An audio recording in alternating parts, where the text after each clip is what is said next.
Good evening, everybody, and welcome to Commentary's Magic Stream. Today, Sunday, October 20th, 2019. I am, as always, Grandpaws. Big Cheese. Arcat and Ivory Starlight, who has a scratchy voice today. someone needs to hail hydrate. I'm working on it. Get some soup. All the Everyone, by the way, everyone go get your flu shot. If I didn't say that a week or two ago, go get your flu shot. I don't think you I did. already did a month ago. Good. All right. Well, here we are. So there's been some news, I think. Also a finale, which was good. I'm satisfied. It was good. It was a good finale. There has been news. That news is going to be good and discussed a lot.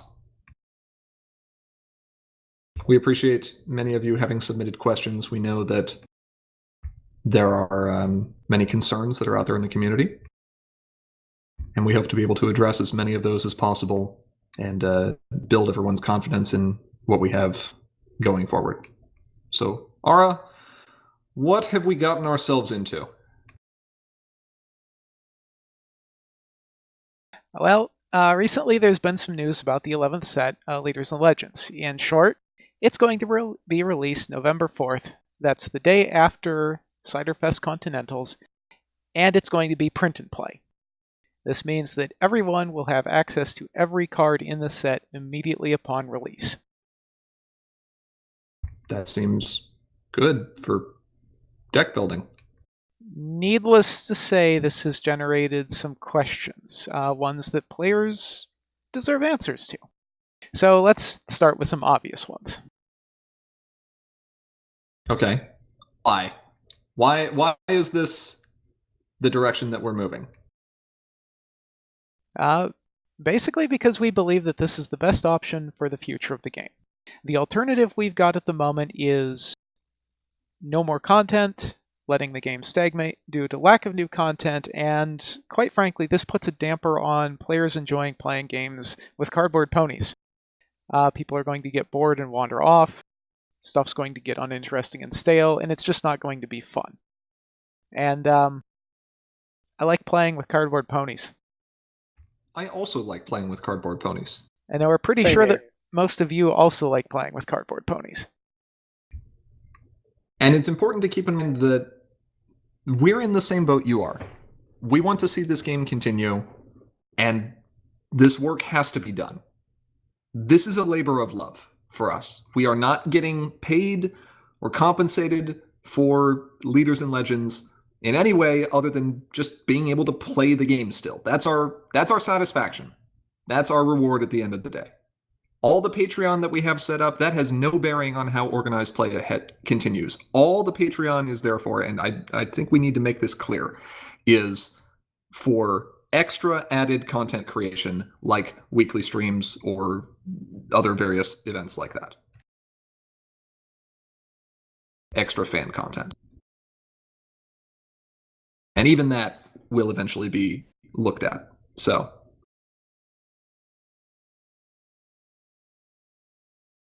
yeah. Now, also, don't think we're done either. Leaders and Legends only covers through Season 9, Episode 13. So there's another 13 or so episodes that need to be covered in Set 12, and as long as you guys keep playing, we're going to keep designing. Spoilers, there's a Set 12 in the works. Oops. It's not an oops. That's a yay. Set 12 is great. It's already having to undergo massive changes because, finale and stuff. So then people ask, well, what about Interplay? If we are designing the sets, if we're producing the sets, if we're running organized play, if we're managing the community and all of that, what is Interplay involved in? Well, and the answer is nothing. Interplay isn't involved. No, go ahead. Go ahead. You got it. Now, I'm going to out-polite you. All right, fine. Interplay is not involved and has not been involved in the design or the testing or the release of Leaders and Legends, and they have not been involved in organized play for over a year at this point in time. However, Interplay or Pack Breakers are still great sources of product for older sets. If for some reason you still need to obtain product, that is the first place I would check. They have every single set, even EO.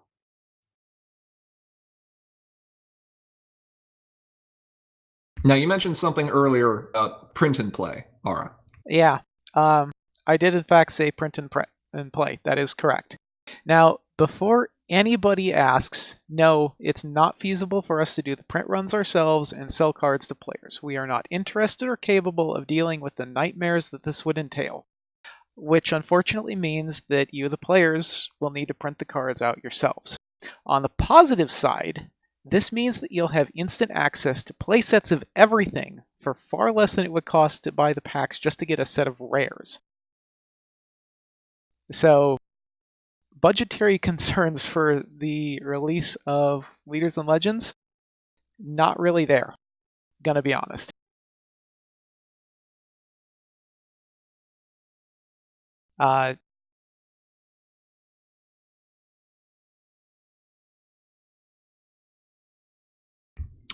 Cheese, we have a question in the chat here from the Werefrog who asks, does Interplay give permission for us to do this? To do the organ play, to do the set design, all of that? Yes. They gave us permission and the resources to do it.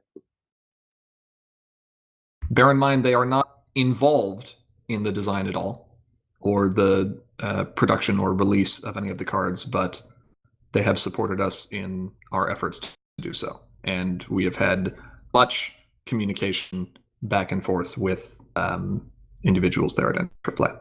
Yeah, they care about the game enough to not want it to just go away, even though they weren't able to continue. In fact, I think this was actually some of the resources that we have relied on for reference as for how to do this were suggested by individuals at Interplay when this conversation took place over a year ago. Yeah, it was kind of their idea. Okay.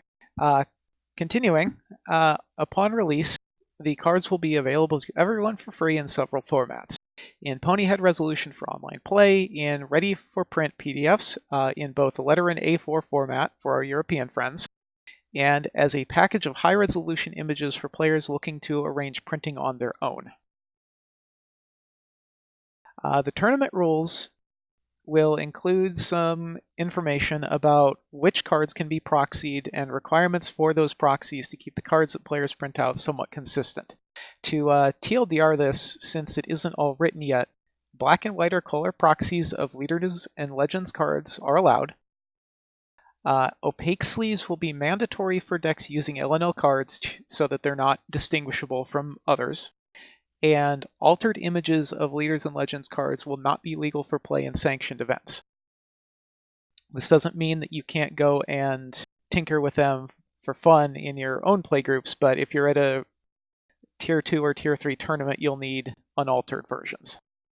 That's just for reference on the current legality of these cards and being able to easily check that. Correct. Yeah, and the alters are also important because so many people play by sight. Like, you don't even read the title of the card; you just see a vague glimpse of the picture, and you know what card it is. Right. And we don't want to hurt that ability. Which unfortunately flies in the old adage of RTFC. I am 100% guilty of going, oh yeah, it's that card. Wait, what did that actually say? Uh-oh. Yeah. So, several good questions in the chat, which we're about to get to here. Jaws and Navy Tiger both have some interesting questions. Hold on.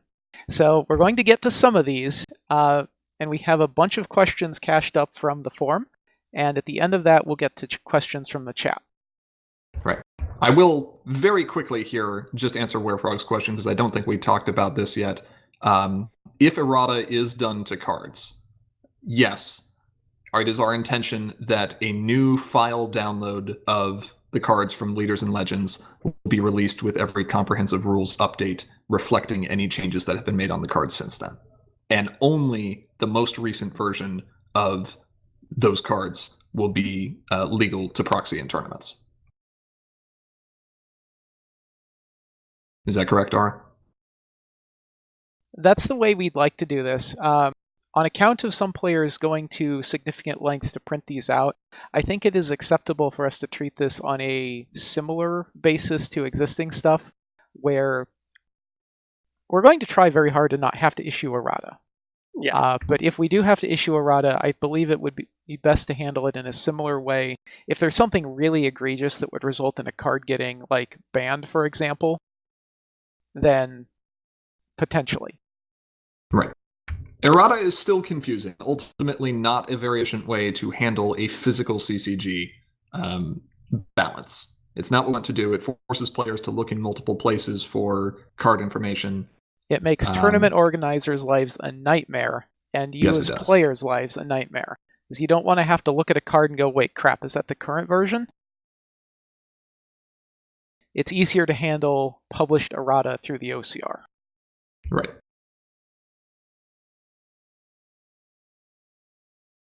Okay. Good question, though.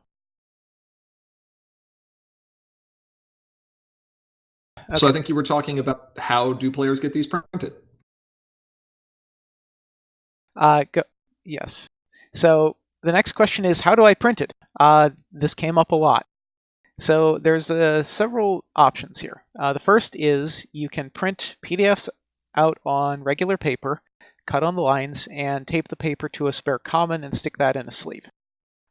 This is going to be the best option for almost everyone, simply because it is the most accessible option. As I said before, they don't need to be color. It would be nice, but if all you have is a black and white printer, cool. That will more than suffice. The second option, which takes some more resources or finding a print shop, is you can print the PDFs out on 300 GSM cardstock, cut on the lines, and put the paper in an opaque sleeve. If you have the appropriate paper for this, you can check Amazon or craft stores and have a printer that supports a sheet feed through, normally meaning you're going to need an inkjet. You can do this yourself. Otherwise, you could go to a store offering print services like Staples or FedEx Kinko's. You might need to take 300.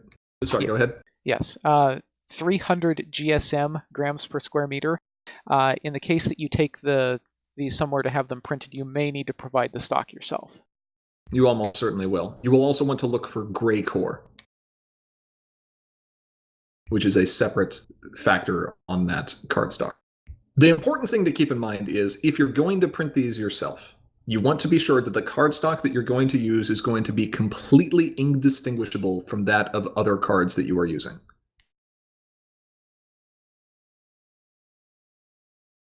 Correct. Now, a third option. There is a place called Make Playing Cards. They are a card printer based in China, and suffice to say that we've had some experience with them in the past. You'll want their S30 stock, their default finish, and you want to make absolutely certain that the cards are 63 millimeters by 88 millimeters. We don't want oversized stick issues. If you go that route, you will need to add a comment to your order explaining that these are customs and the cards are not part of a commercially released set. And yes, that is probably how sticks came about. There is an alternate size of cards that is basically the size of the promo sticks. So make sure you get the dimensions right. Yes. And yes, when the cards are released, the instructions will all be included, or the information that we just specified will all be included as well. We want to make things as easy as possible. Yeah. If you have any of those and need them trimmed and are showing up to Cider Fest, well, I'll have the thing, so we can fix those. Okay, so how... sorry, go ahead. Well, another really common one that we heard is, so if all these cards are going to be printable, why are there rarities on these cards? Because Rarity is a good pony. We heard that, yes, because Rarity is a good pony. She's actually not. She's the worst pony. Wow, you and I are going to fight afterwards now? All right, that's fine. I'd like to introduce both of you to Twist. Okay, that's fair. God Emperor Twist does not need to be mentioned. This question probably got asked more than any other question. And the reason for it is simple, that card rarity is important for limited play, because it affects the frequency that players will end up getting a card. And on a secondary note, it gives you a hint about a card's general complexity and power level. Now, unfortunately, there's not really a good answer for how to run limited as far as in-person physical events go. You can make your own cube like Pages has. You can possibly use resealable packs. A better solution may present itself in time, but we are actively working to get Leaders and Legends supported in the online draft simulator for the weekly drafts that are run on Saturdays through Discord. You can ping Hithrock about that if you have questions. Yeah. That's also a good point from Max in chat. Pauper is still a thing. So is Opulence. But no one plays Opulence.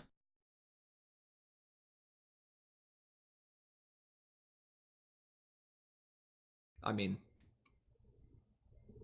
I don't play Opulence. No, you don't. Even I don't. No, I don't. I built a deck once. Even I don't play that. No, Opulence Turbo with Opulence Annie. only. There you go. That's spicy. That's too spicy for me. I forgot that used to be a thing in Magic. Opulence is a format where you're not allowed to run anything less than a rare. Yeah. It's a bad Turbo Opulence, which is anything that isn't a foil. So you're allowed to run like commons, but they have to be foil. And so it's the dumbest, most gatekeepery of formats, which is why it's a terrible format and no one should play it.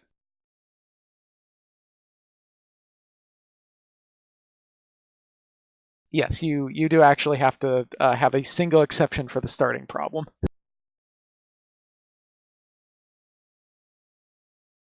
Yeah, Opulence, flip it or rip it. That, yeah, no. What? That sounds like a terrible idea. Or maybe the best idea if we're playing with proxies. So there you go. We're trying to make Opulence more viable. This was your fault. Yeah, it kind of was.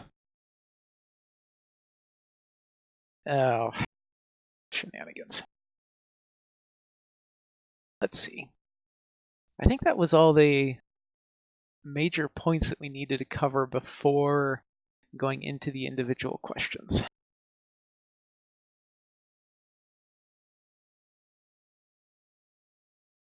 I believe that is the case. Let me read chat here for a minute. Make sure that we didn't miss anything cool. Other than all the Rarity talk. I mean, Rarity talk is cool.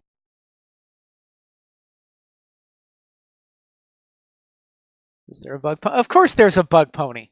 And what it means is that we have to shuffle the roll cards. Thanks, Bugle. So are those our most common questions then? Yes, those were our most common questions.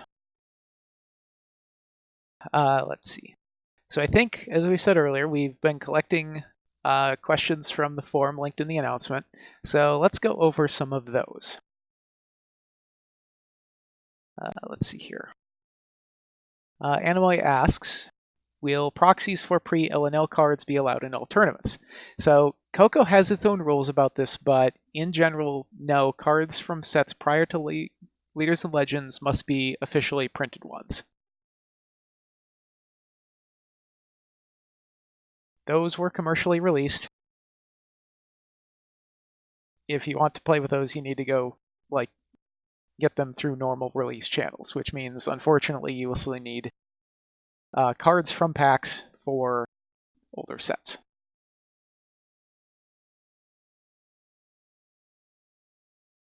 Godot is asking about a Sphinx main. Sounds good. I don't want to live on this planet anymore. Yeah, sounds good. Make that into like a Rock and Rave expansion. Did we already answer Sabrina's question? We did not. Sabrina, that is entirely up to your local group. Our local group continues to meet up every single Sunday, regularly. Many other local groups do the same, or at least at some kind of regularity. As long as organized play support is there, the game can continue. Just because the newest product is going to be available to every player in a different form doesn't mean that the game is not supported anymore. If anything, it's supported more than it had been in the year leading up to this. And as I believe we've mentioned multiple times, if you or your playgroup ever need product support for an event that you're running, organized play, whatever it happens, a tournament, a local convention, anything like that, please reach out to us. We have promos. We want to get those promos in your hands. Seriously, a lot of promos. If you saw that image, all that crap weighs over 100 pounds. We have product from every single set to support local tournaments and conventions. I have to put an asterisk on that. Okay, Friends Forever is getting really small. I have to put another asterisk on that. Sure. We don't have any Celestial Solstice. We don't have any leaders and legends. Okay, sure. You have to make that yourself. Okay, that's fair. Jaws asks how our promos and OP kit's going to be handled. Well, like we said, if you are looking for organized play support, we can continue to provide that. For leaders and legends, we don't have physical product that we can hand out. However, at various conventions we travel, it is our intention that we will have physical promos to distribute. Hopefully that can come to pass. That's the plan, anyway. And we'll see about how or if that can be expanded down the road. We don't know for sure what scale we can, bring that up to yet. We are learning as we go. Yeah. Animoy also asks, will there finally be a colorless aloe? So I'm issuing you a hissing, but yes, there could be one printed. Possibly over my dead body. I would like to issue a hissing. Animoy. Aloe was white. Can we print a gameplay exclusive promo that is the exact same thing as Aloe, except for she's colorless? I think it has to have a different subtitle. I'm issuing you a hissing. Can it be a Sphinx friend? No, because then it wouldn't be an aloe. Godot asks, will the promos have the regular card back or their own? Ara, do you want to answer that one? The promo should have... it'll be very close to the officially printed card back. It will still require an opaque sleeve, though, because there is a difference. Yes.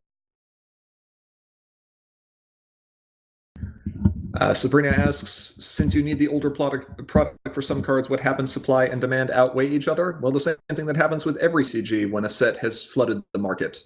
The set stops becoming desirable. We fully believe that for older product, given the multitude of sources that are available, that supply will always outpace demand.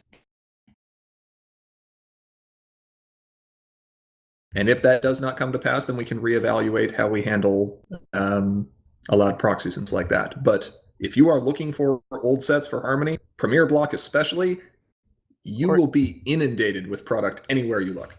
Or EO. Or EO. That's true, even for EO. Yes, the card backs will be provided with the PDFs. The Werefrog says for individual cards, supply is lacking. We don't sell individual cards. And that's part of what makes this continuing to be a collectible card game, is there are some cards that are still very desirable. And as long as those sets are still available, even if the cards themselves are hard to find, then players' individual collections do not lose 100% of their value. That was a big question we heard is, well, my collection is now worthless. No, absolutely not. No, it's not. No, it's not. All them old cards still have the same value they had. They're still tradable. They're still collectible. You still have to get them from packs. Yep. If that ever changes, we will let the community know. As it currently stands, we do not expect that to change. Fluttershy is best pony fairy cards. Queen Chrysalis.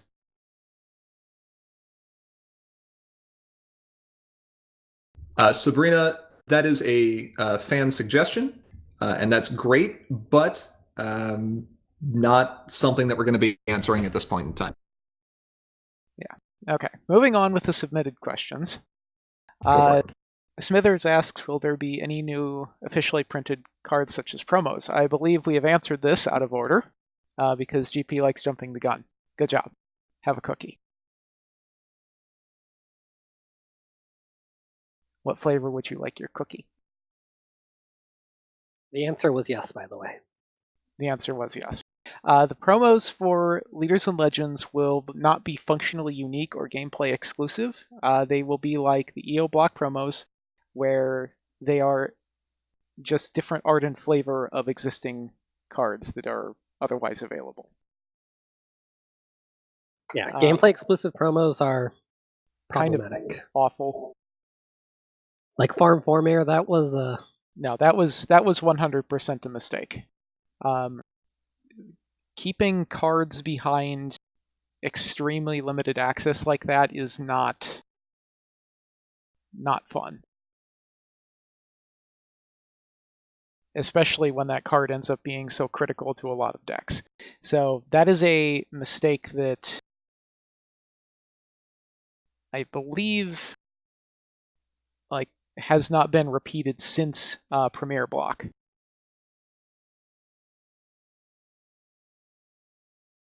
I think since Candlelight Nights. No, that was true through the end of Absolute Discord. Once we got into EO, that was no longer true. It was always a alternative art and flavor treatment of an existing card, which is the way it should be. Let's see. Smithers also asks, I believe we answered a couple of his other questions already. Goto asks, since you'll be in charge of new set design from now on, have you considered reprinting old cards in future sets if you feel they'd be appropriate for a given format? So what I'm hearing is that you'd like more 404 vanilla orange friends. So I'm hearing he wants an RTO print. I'm hearing more 404 vanilla orange friends. Yes, reprinting older cards is a possibility. The functionality.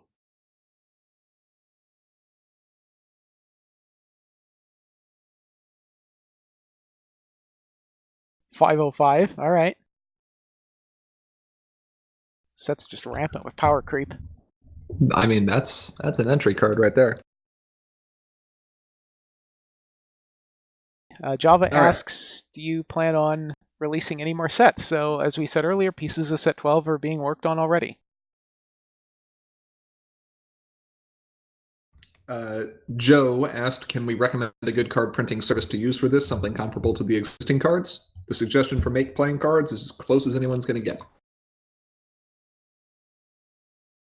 If you find anything else that seems to work well, we'd be interested in knowing. Please let everyone know.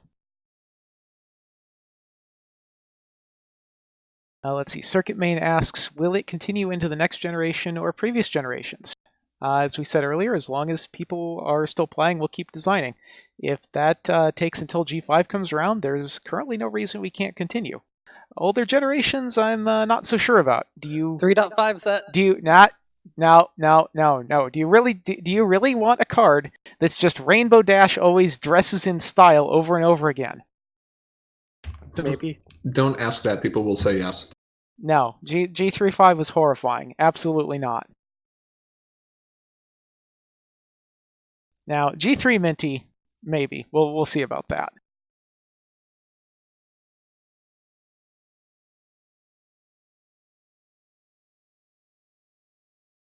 Let's see. Fanman asks, how many more editions or sets are there going to be, and will Interplay be hosting them? Well, we think we answered this pretty thoroughly on both counts. There will continue to be content as long as players want it, and Interplay is not involved. Yeah, Sonnet's right. There was a G4 Minty. Huh. No Megan either. That falls into the purvey of Equestria girls.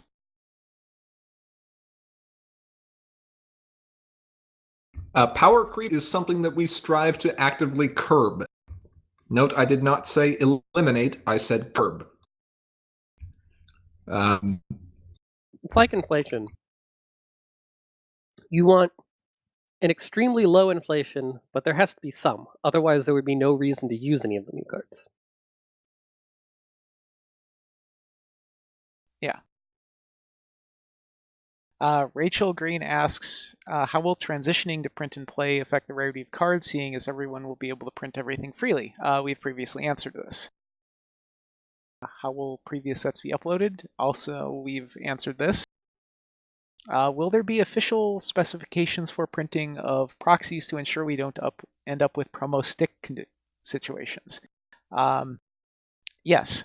So the documents that we'll be releasing are PDFs, and they will be intended for printing at 100% size. So you don't have to fool around with fit to page or fighting with how big the images are or anything like that. Print them at 100% size, and as long as you can cut on or slightly inside the lines, it'll be fine.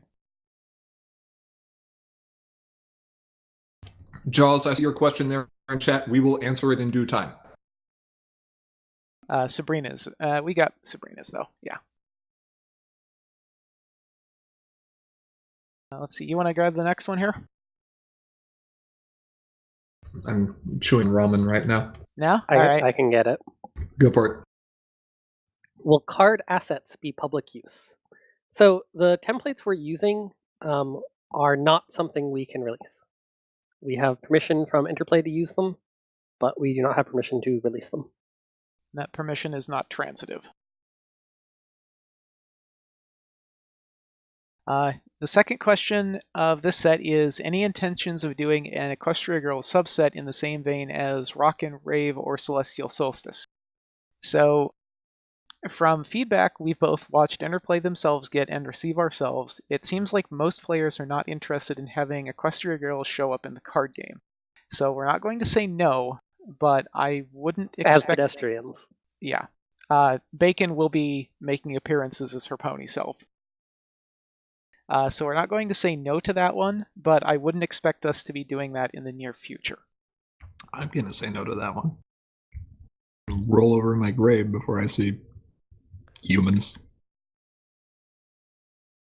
For some reason, I'm okay with digital content of like horse-based toys, and yet when you turn them into like doll-based toys, like people-based toys, that I just Little bit of Uncanny Valley there. Mm-hmm. I think it's the color skin. I think that's probably what does it. So you're okay with AJ? I mean, AJ was always going to be the most normal in every generation. She didn't need to learn anything. She even knows how to be a human. Nice. Wow. Okay. Let's see. Like our next question here. There's a question from Daniel. I'm a little bit afraid to read this because I'm probably going to mess up some of the pronunciation in here. But basically, it is a concern about the venues for tournaments going forward, and suggests that a game store might be a better option. So players are not going to fly across the country to attend Continentals at a game store. And we've asked a bunch of players about this, and such an option is basically out of the question. I personally don't like running major events like this, like Continentals, at pony conventions, but unfortunately it's one of the best options short of a dedicated gaming convention such as Gen Con. We did consider a couple of options this year. Gen Con was a non-starter because it conflicted with BronyCon. Origins was also considered, but at the time that had a conflict that we couldn't avoid. But in the future, would we be open to moving Continentals around to a different venue? Sure. I mean, we can consider it. It's really up. The reason that Continentals has been held at the locations that it's been held at so far are either, number one, because Interplay had chosen the location and they were going to have a physical presence there, or number two, because we knew that there would be players in attendance. Yeah. And when we held the fireside chat at BronyCon earlier this year, one of the big questions we asked was, who would be willing to travel out of state for a Continentals event that was held not at a convention or not at a pony convention? And some people raised their hands, but not nearly enough to justify it. Yeah, it's very difficult to justify something this big for the game with so few people in attendance. Mm-hmm. Okay. Now, this is where feedback is important. If your opinions change, if you have suggestions, if you have praise or criticism that you want to issue regarding how events were run or determined in the past, send that to us, because we factor all of that in when we make our decisions. Don't think that just because we didn't choose the one place suggested, we didn't talk it over and we didn't think about it. We have. Absolutely. Like, I see a suggestion in chat even now. I'll have to write that one down. Mm-hmm. Okay. Joking Luna asks about card rarity. We've already answered that one, but thank you for your submission.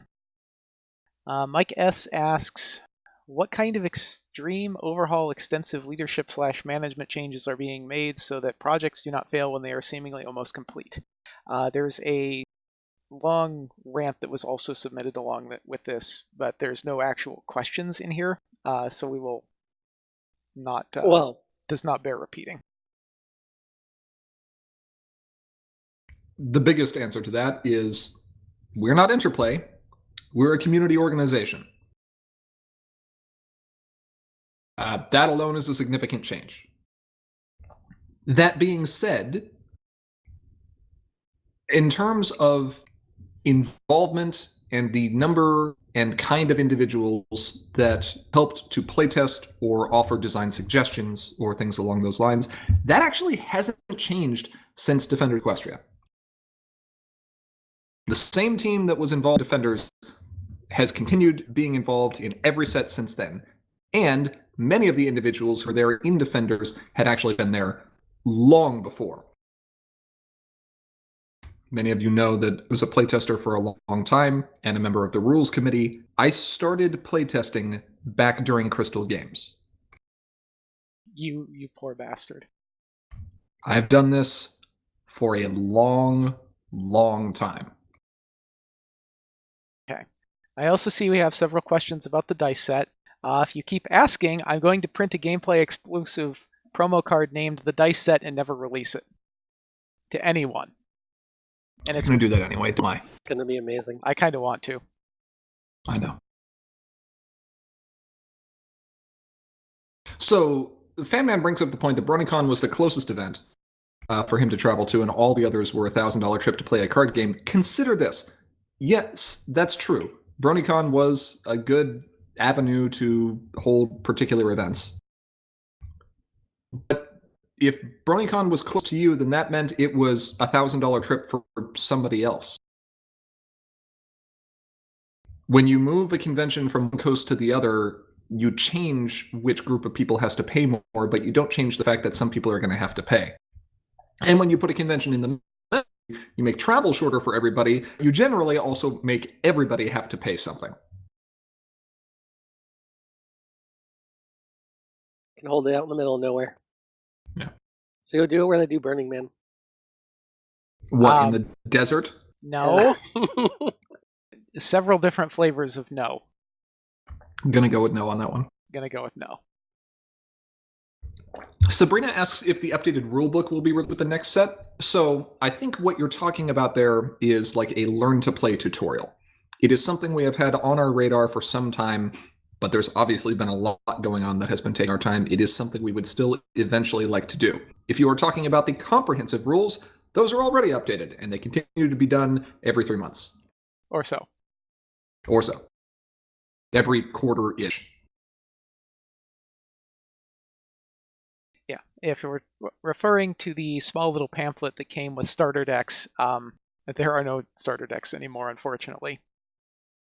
So it's been unfortunately, EO was the only one that was worth it. All the others. High Magic was the last. Oh, that's right. High Magic. That's right.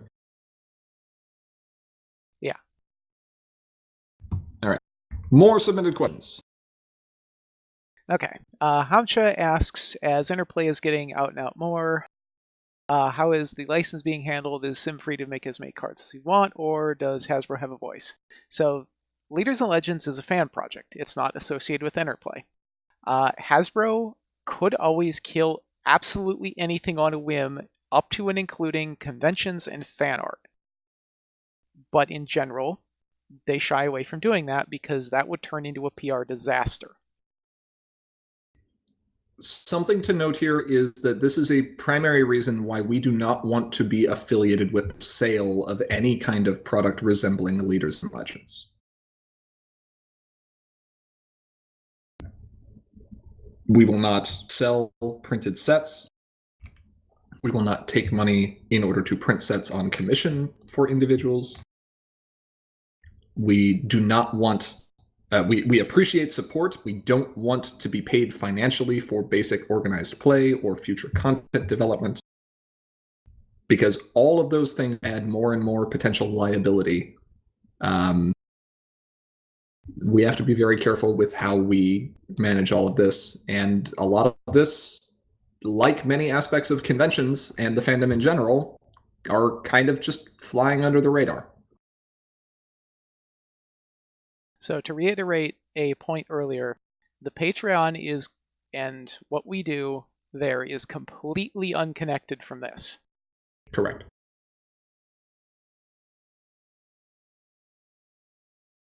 If you are considering signing up as a patron, you should understand that you are doing so because you enjoy the content that we produce as far as streams, and Deck Doctor, and things like that. Villain change, custom format, that kind of stuff.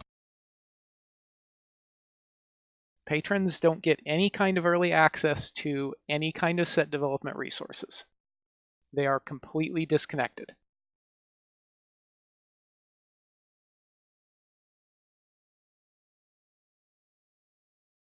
Okay. Some sort of entry product. Could you clarify? I think he wants like a starter set. Actually, if you travel to any various conventions where you find a Mr. Richard Owens, he will throw entry product at you faster than you can blink. Yes, the man who shows up to a convention with pre-built starter decks to give away. He is a saint. He is a saint. Love you, Richard. You can't see this, but I'm making a little heart-shaped thing. Okay. Returning to questions here.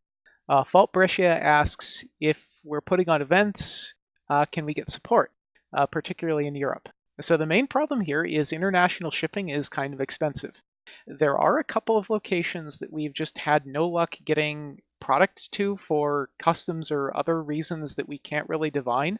But Germany hates us. There's that one particular store in Germany that we just cannot get boxes to for some reason. If you'll help with the postage, we'll send a box. Send us a mail. We've done it for store championships. We've done it for local conventions. We'll continue to do so.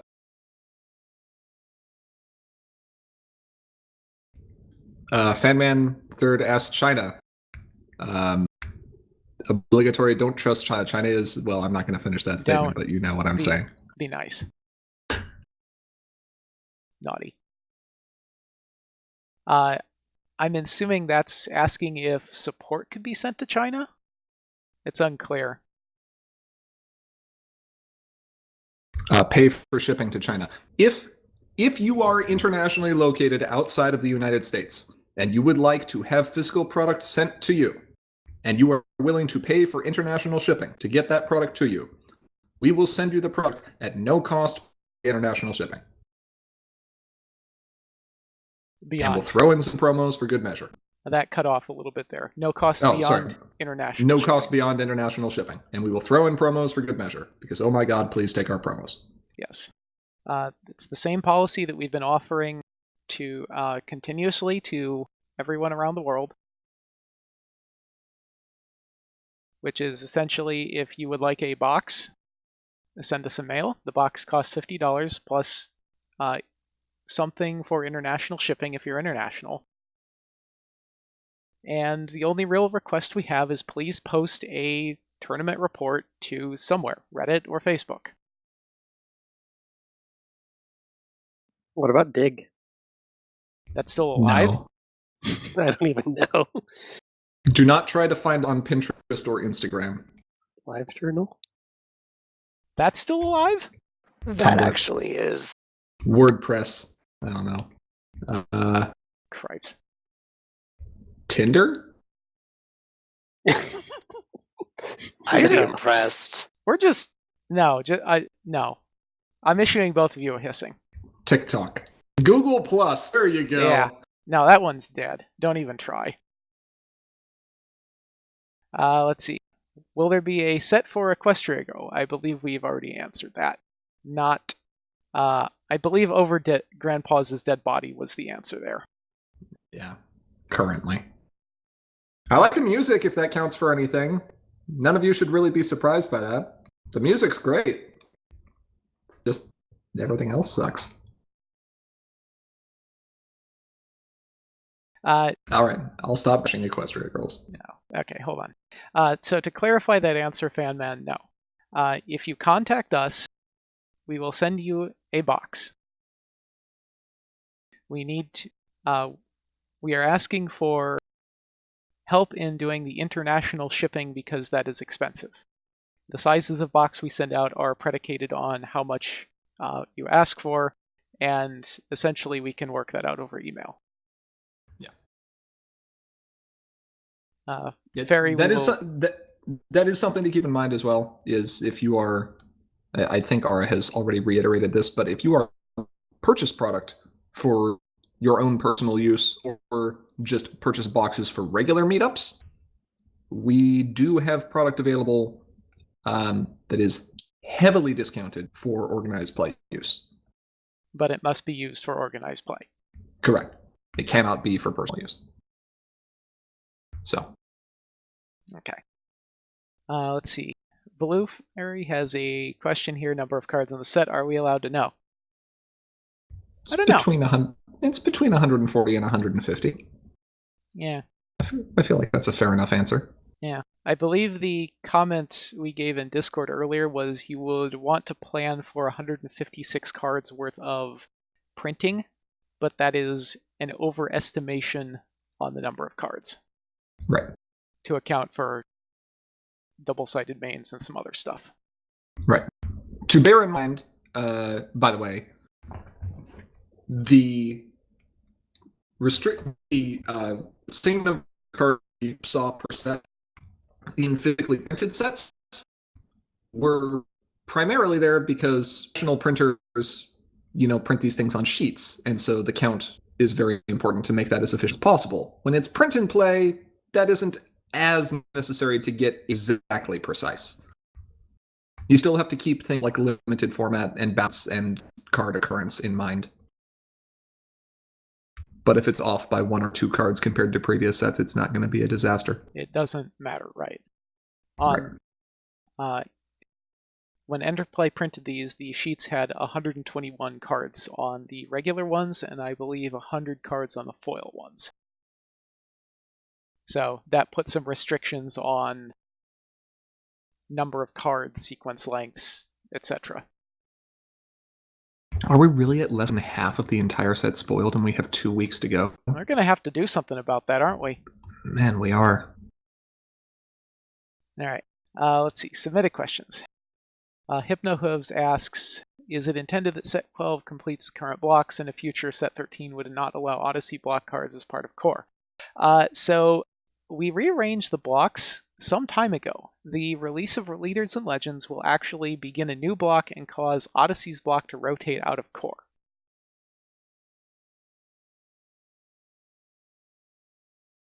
Right. So when Leaders and Legends releases on November 4th, Equestrian Odysseys, High Magic, and Marks in Time will no longer be legal for core play. They'll still be legal for Harmony play. Yes. We will have a rules update that will, a format rules update, a tournament floor rules update that will go out around that same time, which will clarify how the ban lists will be updated, just to reflect cards that were in one format and are now in another.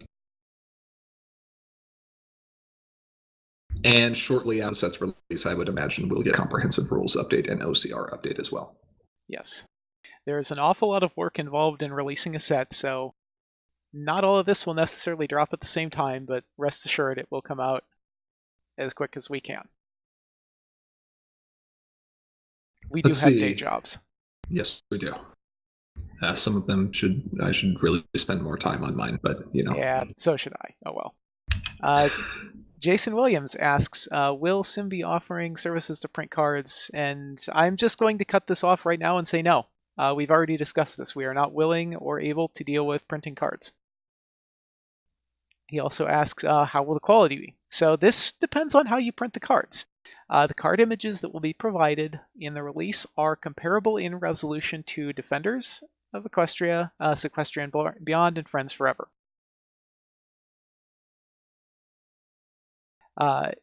He also asks, will there be foil cards? No. Foil or holo cards entail significantly more effort to get the art done for them than we're capable of doing.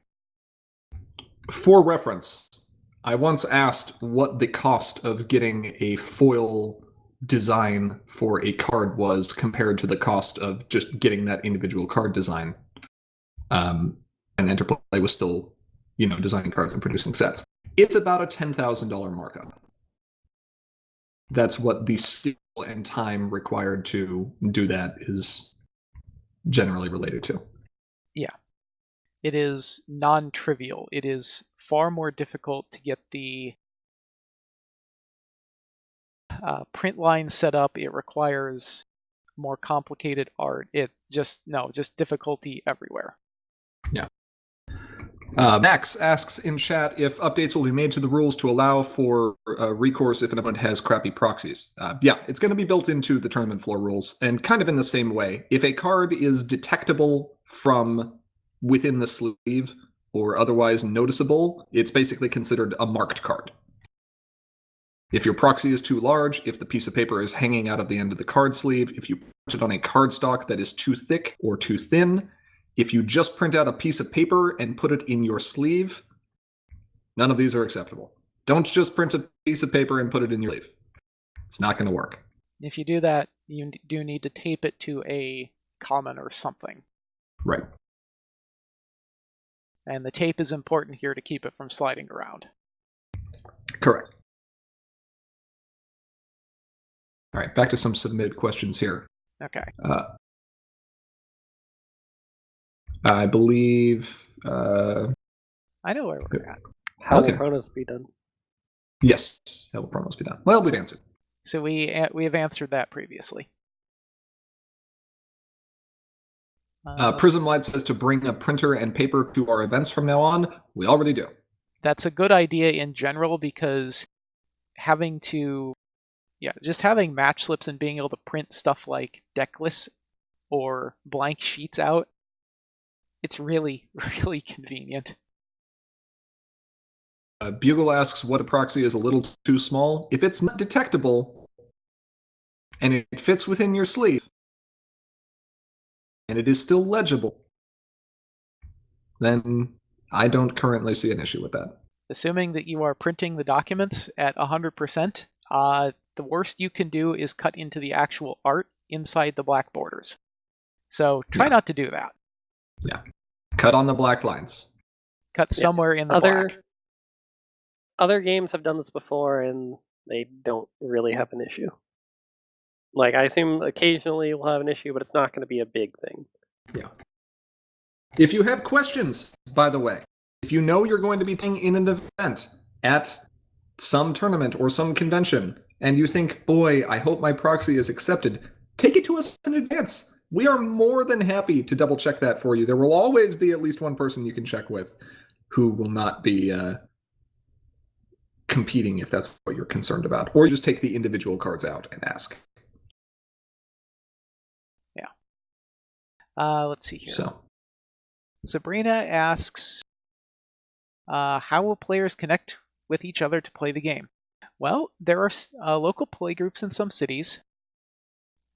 Many players meet online, so check out Discord or at conventions. And we've also got online tournaments such as Coco, Silver Spanner, and Hithrock's weekly online drafts.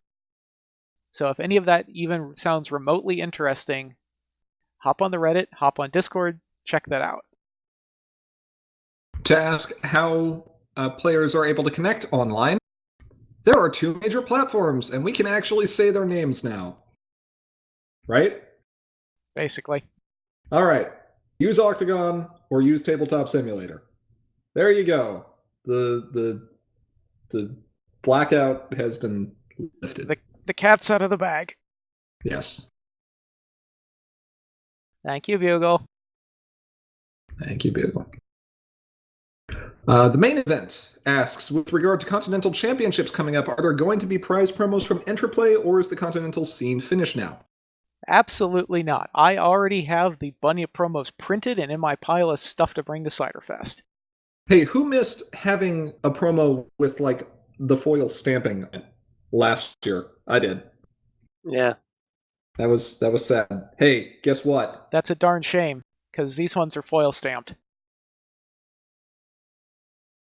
Also, I foil stamped a bunch of other stuff, too. Can you foil stamp, like, a bunch of comments and you're just going to throw them out there? Yeah.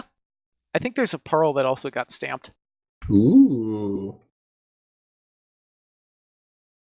Very nice. So, at some point during one of the events, it's going to start raining stamped comments.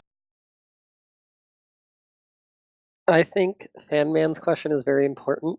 Will the MTG pony cards be allowed?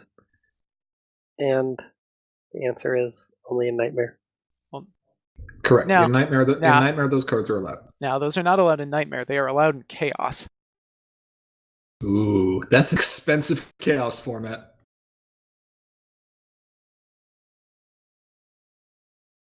Those go on sale tomorrow, don't they? Probably so. No, 22nd, I thought. Soon. Oh, 2 more days. Okay. Soon. Madiar? Yeah. Asks, can you offer support for players outside of North America, like Europe? Yeah. I believe we've already answered that. Uh-huh. Send us a mail. Here's one. Sam asked if there were plans to revisit the 2-player team format that Interplay abandoned back in the Premiere set, like a design overhaul or even creating problem cards specifically for 2v2 games. That was not Interplay's doing. I think you're referring to Sisterhood Social, and we actually have the creator of that in chat right now. Say hi, Bugle. Actually, several groups ran some 2v2 formats, but the most common and popular one was Sisterhooves. We have, however, done custom rule sets for formats like Villain Challenge before. And a lot of people still like that. So if that's something that players still enjoy, that they still want to see supported, if they think it's a good use of our time, yeah, that's definitely a possibility to explore new formats like that. By the way, Ara, do you want to share the unsaved comment that you have on Facebook, like your favorite comment ever? Yeah, I'll dig that up. That's going to take a little bit, though.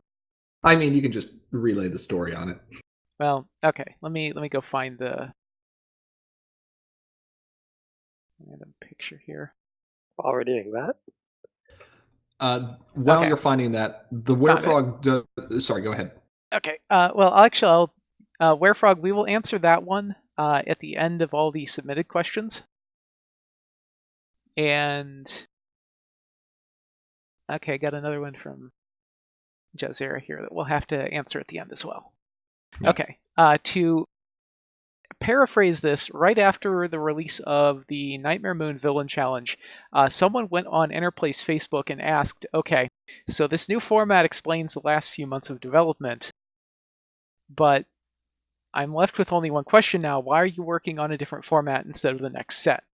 Keep in mind that this was a handful of people working on this format, unaffiliated with Interplay, and we evidently did a good enough job of it that this person thought that Interplay did it themselves. So that is the amount of time, effort, and attention to detail that we try to put into this. That's I consider that extremely high praise. Yeah. Jaws, we will get to your question here in a moment. The same with Werefrog as well. I think I already said that. Yes. Eric asked if Interplay is no longer going to be printing the cards, would we be willing to sell the rights to the game off because his group is willing to purchase it? It's not how that works. It is not how that works.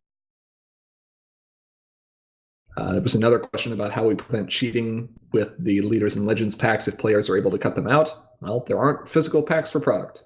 So we're not really sure what you're asking. If you want to send us that question through email and try to clarify that information a bit, we would be happy to answer it for you. But as is, I don't understand what the question is asking. If you would care to send us a mail and clarify that, we'll see what we can do. Yeah. Shosh asks, can we expect a new official format?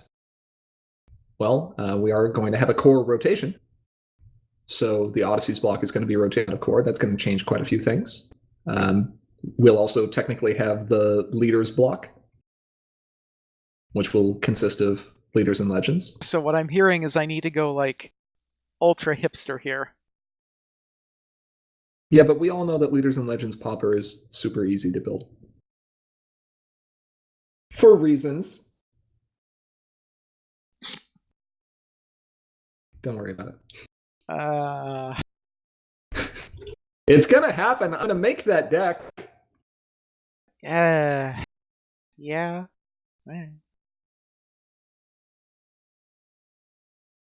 Okay. I think we've got one last submitted question here. Right? Yeah, a couple of them. Most of them have all been answered before. Okay. So this one came from Reddit. And so there's a number of these that I believe we've answered in the course of the stream. And some of these are, I think, taken from the middle of a block of commentary with a small question in it here and there. Mm-hmm. So one of the questions is, essentially, how do players come to a compromise to gain or to trust Sim in the curation of the game? So we've tried to be very transparent about how we curate the game. We have long notification periods before changes take effect. We show off what we're running in advance so that people don't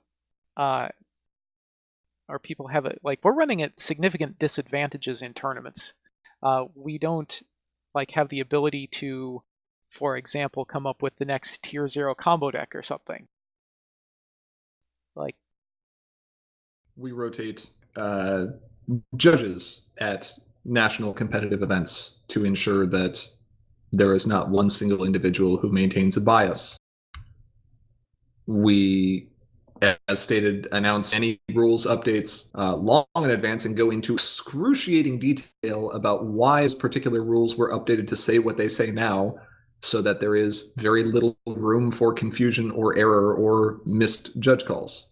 Yeah. Bugle asks if we run our decks for Continentals yet. Not yet. Next week.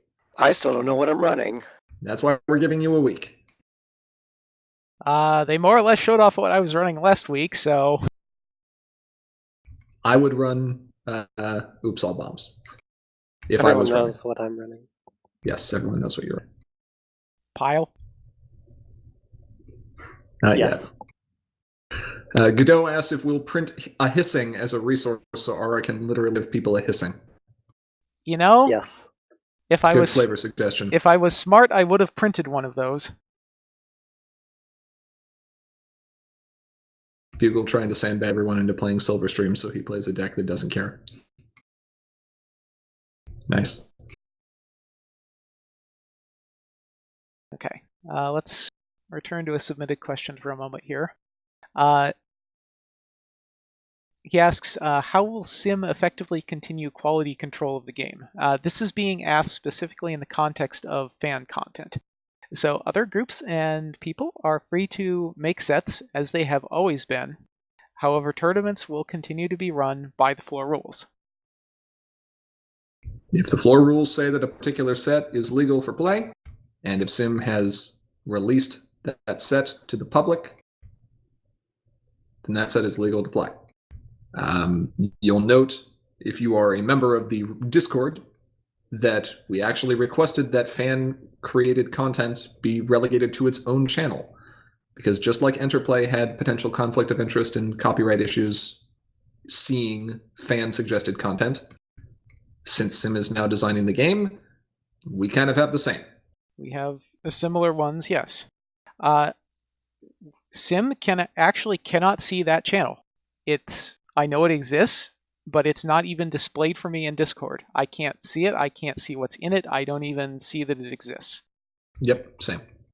On Reddit, the policy has been that fanon stuff needs to be behind a fanon tag, and we would ask that that practice continues. Mm-hmm. Now, there's a couple of questions here for how can players submit cards or mechanics for future sets? So we have gotten this question quite a bit. And on one hand, it is very encouraging to see so many people eager to see the game continue to design and grow. That's always really cool to see. That being said, Sim currently has a design team and a team of playtesters and a process that all of this goes through. So at this current point in time, we are respectfully declining community suggestions for future content design. If something comes up in just natural conversation, we may reach out to you a bit more about that. But we are not looking for open submissions at this point in time. We appreciate your enthusiasm, though. Yes, the concern here is essentially, and this should go ways towards explaining why we have these measures in place. If you come up with an idea for a card, you have some right to that design and mechanic. And if we were to take that mechanic without your permission, that is, well, at minimum, it's not cool, but at worst, it's some kind of copyright violation to your intellectual property, to you. And we don't really want to do that. Understand that you have a copyright to content or material that you have created yourself, even if you don't outright specify it or claim it. There's no filing that's required. Copyright is just something that is granted. Implicitly, even. Now, as Bugle asks here, if someone wins Continentals, part of the agreement for the create a card, what is that, prize, I guess? Is that you are giving Sim permission to use that idea. And that is a necessary precondition to take use of that prize. Right, as Blue Fairy says, authors don't want to see your fanfic either. They can glean ideas subconsciously. Right. I think that the MLP would have been significantly improved if they had integrated fanfic into the show. I think it would have been significantly worse. Like, horribly worse.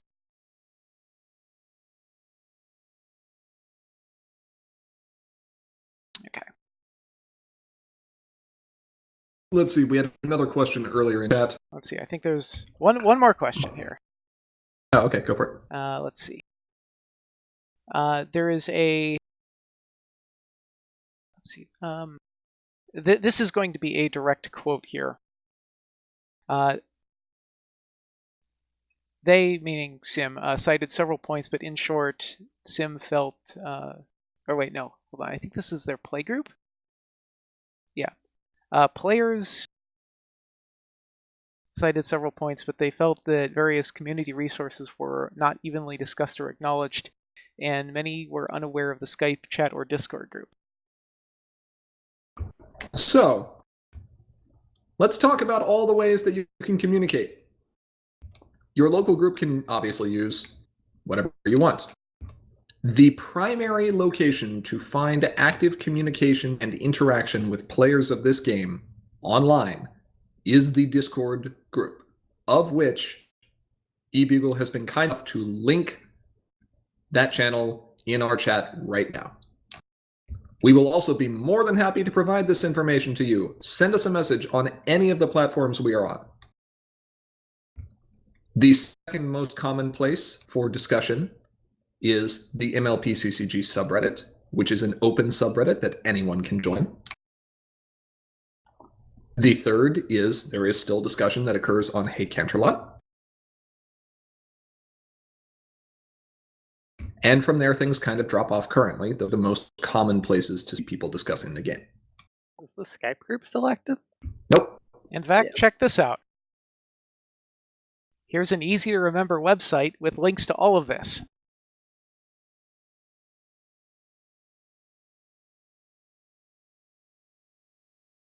Look at the bottom. MLP CCG Reddit community, MLP CCG Discord community, or the document repository.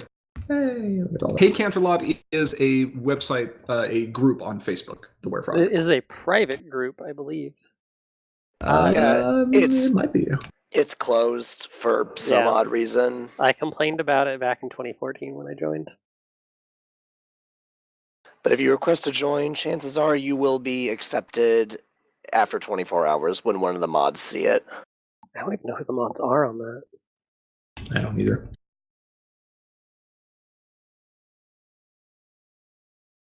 All right.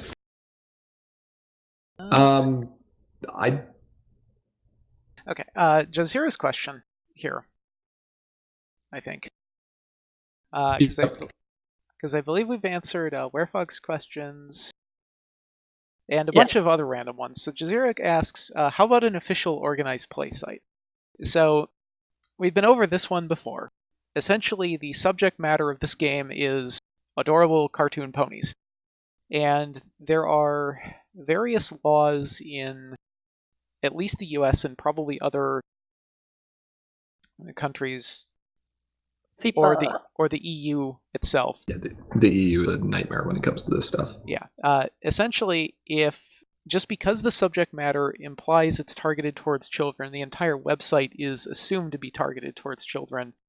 And at the point that you start taking personal information, like names or email addresses, and the website is targeted towards children, you have a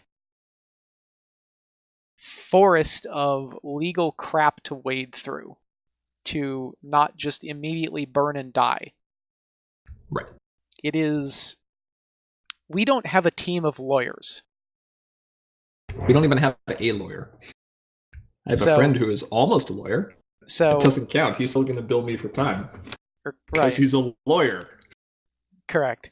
So what would be necessary to ensure that such a website didn't fall afoul of some random regulation here or there is just, no, it's not feasible.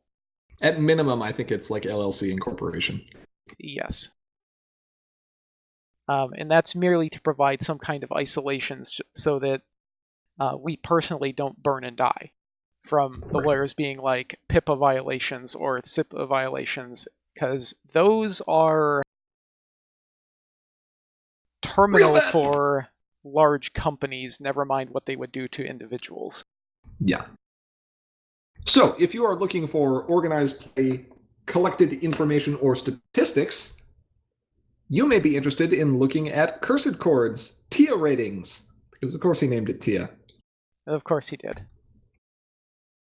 Which are frequently posted on reflecting deck prevalence and success rates and tracking that information over time in a variety of various formats. Bugle, did you really only just get that? He even went into it. I think the variable value he has in there is named Luna, and yes, there's no reason for it to be. It is, and I'm trying to come up with a backronym that aggregates all of that mess into TWI. I don't know how I'm going to do this, but I have plans. You'll figure it out. Eventually. Yeah. So places you can play. I believe there was a map listed on the subreddit, but we can see about getting some sort of system to track where people have playgroups. Sure. The OP documents, they're linked on that website. Right at the bottom there where it says document repository. That thing is also pinned in the Discord channel. So if you go to general, there's a little pin thingy up at the top. If you click that, it's one of those links. If you are looking for a map immediately, you can always go back and check the old Store Championship maps from earlier this year. They will at least show you hotspots where particular groups have met up to play before, and chances are the store owner or the store contact may have information to help you get more involved or help you get more connected. Total win integer. I like that, Godot. Yeah. Index. Total win index. There you go. All right. Got him. Nice. Good suggestion. Okay. Well, that was long. Man, that was a lot of info. Okay. We have 21 people currently watching right now. We appreciate everyone coming out here. Now is a great time to ask any questions that you did not have answered in this stream. Sabrina asks about store championships. Store championships continue to be planned approximately once every quarter. We like to have at least 2 per year. We aim for 4, or we aim for 3. Usually it's going to be between 2 and 3. Max asks how much Continentals is going to be. Exactly as much a deck that you bring to it. Don't play Chaos Control. It's a slog. I feel like you're taking shots at someone here. It's me. I'm taking shots at me. I have that deck built. I've had it built for 3 months. Do you know how many times I've bit? Once. Yes. Did you have fun? Yes. I was afraid that you were going to pull a grumpy cat. But I didn't play it for 7 hours straight. Ah. Oh, thank you, Sonic. Go ahead. All right. Now, I was going to say, I was afraid you were going to pull a grumpy cat on me here. It's like, I had fun once. It was awful. Right. Animoy asked earlier if playtests are still under NDA. There is an NDA agreement that is present for playtesters who worked with Interplay to prevent the release of assets, information, set, card design, anything like that. There's an implicit arrangement that carries that forward. So do not go to playtesters looking for leaks, or they will not be playtesters very, very long. Let's see. Goda asks, if we ask about Trixie, does it still lower the number of Trixies in the set? Not at this point, but it will lower it in the next one. Go for it, yeah. Let's see. Bugle asks, if Sim wins, will the create a card be passed down? Yes, similar to how we asked if people won the webcams last year. If you already had one, please pass it down to the next person. No one involved in the playtest or design system should be getting the create a card. Right. Spoilers, we know who you are. Yeah. Did you find all of Leader and Legends degenerate combos? If not, we need to delay the set. We found degenerate combos. The ones that we found, we stopped. A lot. We did a lot of testing on that. Hopefully there aren't more. Well, we hope that there aren't more. That being said, the person who broke everything last time is making sure that we don't do that again. I'm trying my best. We're trying very hard to not let something broken get through there. But we have yet to formalize the game, so we do not have a mathematical proof that there are no degenerate combos. But I mean, I know there's combos in Harmony, but Harmony cesspit? yeah, a little bit. The Werefrog asks, can we get more poppy fuel? I'm pretty sure we already printed some really good poppy fuel. Direct your attention to the pinky main. Yes. Sabrina asks, how do you find the store championship stuff? It's linked on Sim's Facebook page. It's also on the subreddit. Those are two great locations to go. You can access the Reddit even if you don't have an account. Just go to the link and search in the bar for store championship.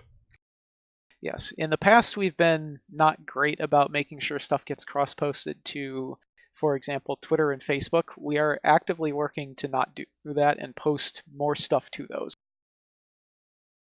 Let's see. Werefrog asks, do we play test in Harmony? Yes. Not as deep as we play test in Core, but that's just a factor of format. It's not possible to test every single possible card combination in Harmony. We do have an idea of what cards will provide which synergies in the Harmony format, though. It is something we look at. We don't design in a vacuum, and we don't play test in a vacuum. Yes. Let's see. Promo distribution? Yes, promo distribution. That is intended to be the same. If that wasn't correctly announced in the prize announcement, then yes, it's going to be 1 for participation, 3 more for top 16. Yeah. And I think three additional ones for top 16, correct? Yes. Yeah. So 4 total in top 16. Right. And then if you win the thing, 3 more, I guess. They're not stamped differently, unfortunately. Sure. Bugle, you do not retroactively get create a card for last year. Unless you want to point to a card and claim that one's yours. You'll be lying. It's okay. You can do it. I mean, one of those was from something. Oh, that's right. He did create a card last year. That was Silverstream, wasn't it? It was Influence on Silverstream, and I think also CCN Flitter. CCN Flitter? Yeah. Yeah, that's right. Navy Tiger says, thanks for updating Ponyhead. You're welcome. It'll get updated again shortly. Yeah. Why would it get upgraded again shortly? You're implying that there's new content that would need to come out. I am, in fact, implying that there's new content. Who wants spoilers? Who wants spoilers? I want spoilers. Let's talk about spoilers. All right, spoilers. We're switching to spoilers. What order are these in? I don't know. Let's just go through these. All right, go for it. All right, first up, we got same-day delivery. I love this card so much. Okay, 6 power, 1 cost, 3 purple rec. When you put this card on top of your deck, you may reveal it. If you do, gain 1 token, then shuffle your deck. Immediate, put this card on top of its owner's deck. At first glance, this looks like a card that has a lot of text that does nothing. As Luna says, it's about the process.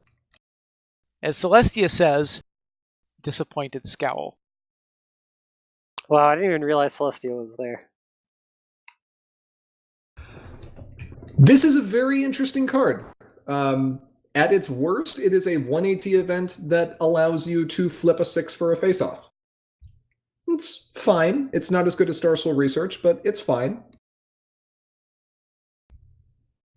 However, anything you have that will put a card on top of your deck, Meticulous, Selena Blue, another card that we're about to get to here in a second, can all end up triggering this, allowing you to reveal it, gain 180, and then shuffle your deck. So you lose the mail, or rather, Derpy loses mail. I mean, that's only appropriate. Right. But I'm sure you'll eventually find it again.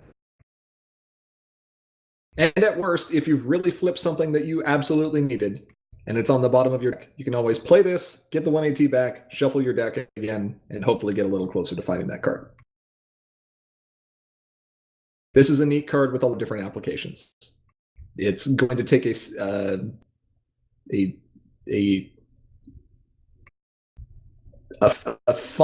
fast approach to get the most value out of it. And yes, as Godot points out, remember that Trixie that lets you put a card on top of your deck which had no relevant function? No, it had a function. As Bugle says, can we make this card cost 0? Absolutely not. No. Remember those degenerate combos we talked about? Yeah. Yeah. Remember how we would have probably run this in One Pace back in the day? Yes. Yeah.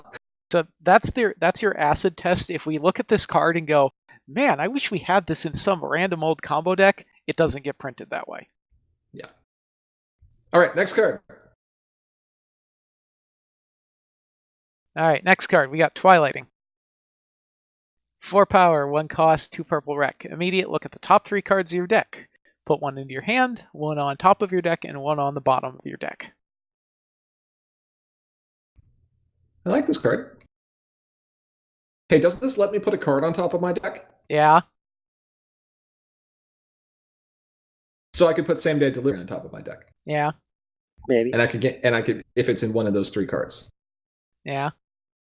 And I could gain an AT and shuffle them back again. Uh-huh. Sweet. Also, you drew a card in there somewhere. Yeah, well, not technically. I put a card into my hand. Yeah, true.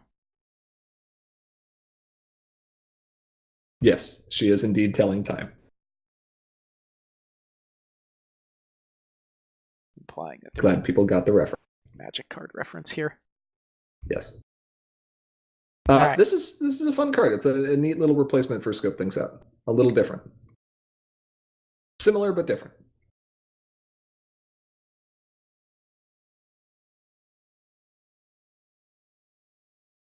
Go for it.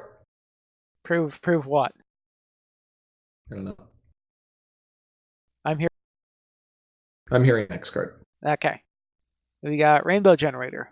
5 power, 1 cost, and Artifact Resource. It says play to your home. When this card enters play, draw a card. And then it says immediate, pay 1 and choose a color to reduce the play requirement of the next card you play this turn by 2 of the chosen color. Hey! So it's entry.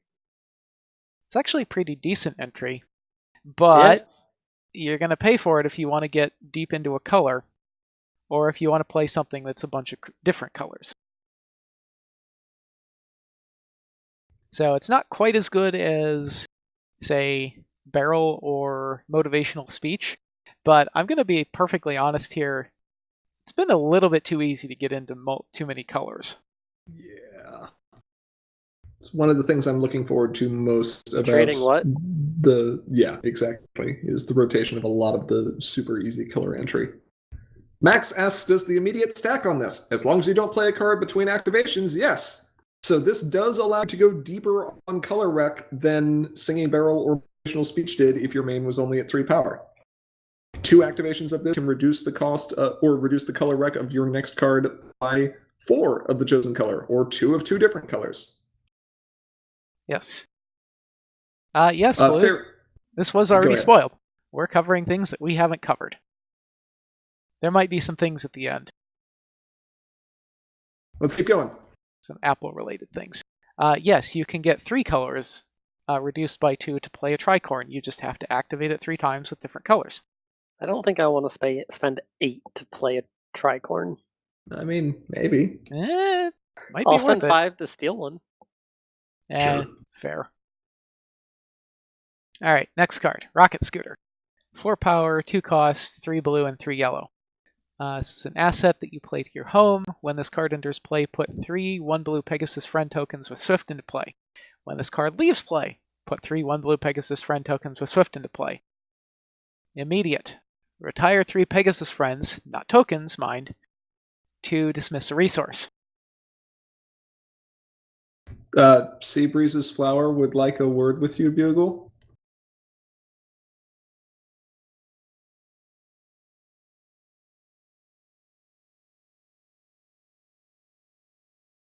Yeah, Flower. Uh-huh. Okay. Sure. So this is a fun card. At the initial point at which you play it, it gives you 3 power for 2 AT in aggressive colors that have heavy Pegasus support. And that's pretty good.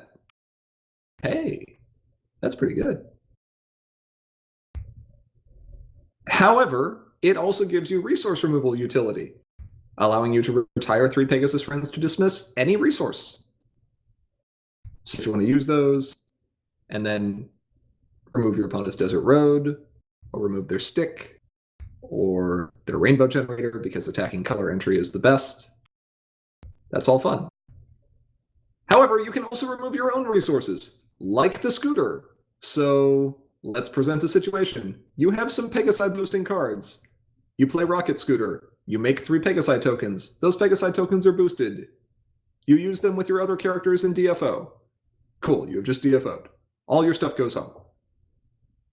During your end of turn, you retire those Pegasi tokens, dismiss this resource leaves play, you make 3 more Pegasi tokens, and those go into play up at problems, and you're ready to go again. Seems good.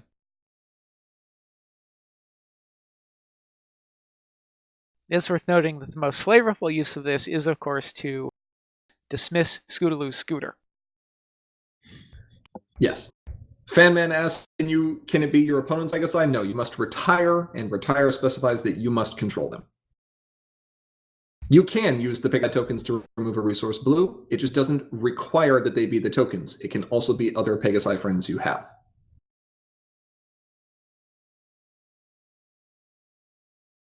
So if you wanted to place in a Harmony deck along with close air support, you could dismiss 3 different resources, and you'd still have a Pegasi friend left. It would be great. Yeah. Equestrian Space Program. Equestrian Space Program. I prefer the Changeling Space Program. Of course you do. Ivory, thoughts? I'm issuing you a hissing. Which changelings? The old changelings or the new changelings? Old changelings. I'm issuing you a hissing. I'm going to the one place that hasn't been corrupted by friendship. Space! Oh, that's... Wow, a Command and Conquer reference. Yep. Are you seriously keeping a hissing count? Apparently he is. Alright, next card. Alright. We got a lot to get through. The Tree of Harmony, Trial by Friendship, a 5-power, 1-point troublemaker. Says, main phase, pay 2 to challenge this card with one of your characters here. Any player may activate this ability. I've never been so angry looking at Twilight on a card before. Man, that's not Twilight, that's a Tree of Harmony. Look at that face! They didn't even do anything. Does this look like the face of Mercy to you? Yes. No. Now, it looks like the face of a hologram that the Tree of Harmony is using to mess with some students. Yeah. And subject them to their worst nightmares. Traumatize them. Basically. Almost kill one of them? I think this school has some safety violations. It might. Somebody call OSHA. Yeah. Anyway. Mechanically... Mechanically, budget farm.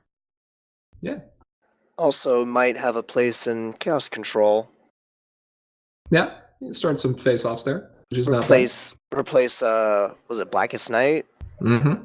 I think is getting rotated out. Uh-huh. It's an option.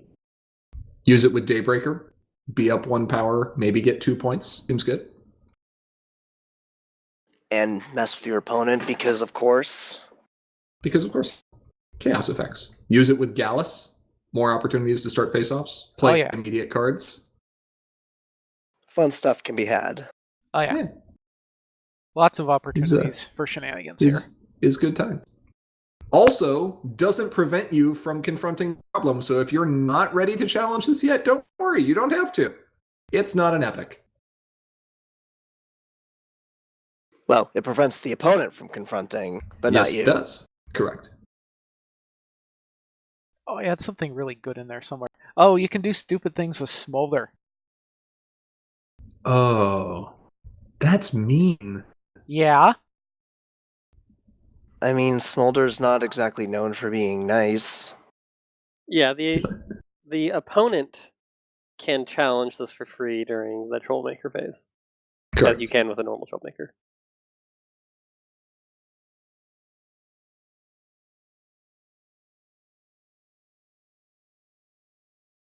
Yeah, Bugle's right. It is actually okay.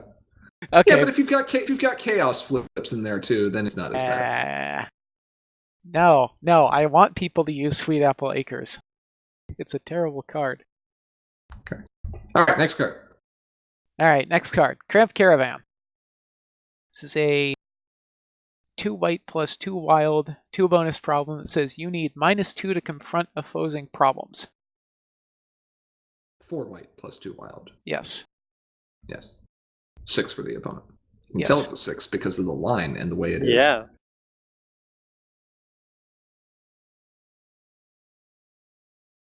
So, okay, this is kind of like -2 or like giving you 2 power at your opponent's problem, unless the opponent has dilemmas.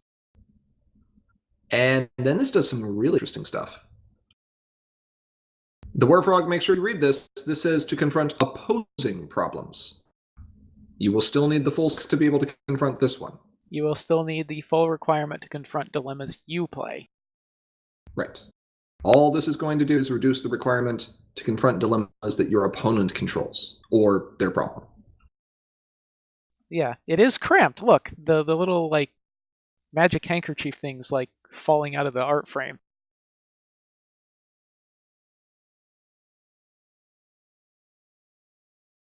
Nice touch. I mean, it's more white high bonus problems. White aggro, maybe? It seems Would good. be nice. Oh, blue-white aggro is going to get silly. White aggro is going to do silly things, yes. Next card. Do it. All right. Here is everyone's Yoda with an asterisk main. See? She's right there. She's the biggest of all of them. I mean, she's in charge, right? Yeah. I think we go by height. And look, it's that sandbar main that absolutely nobody requested.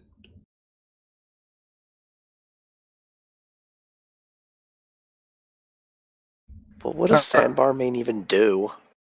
This, apparently. Yes. Okay, so this is a 4 home limit on the start side. That's already kind of different. At the start of the game, choose a color. This card is that color. Then we go main phase. Pay 6 to turn this card over. You pay 1 less action token to turn this card over for each color among characters in play. Now note that this counts your opponent's stuff too. Yep. Now, so if my opponent's playing a purple main, and I name yellow,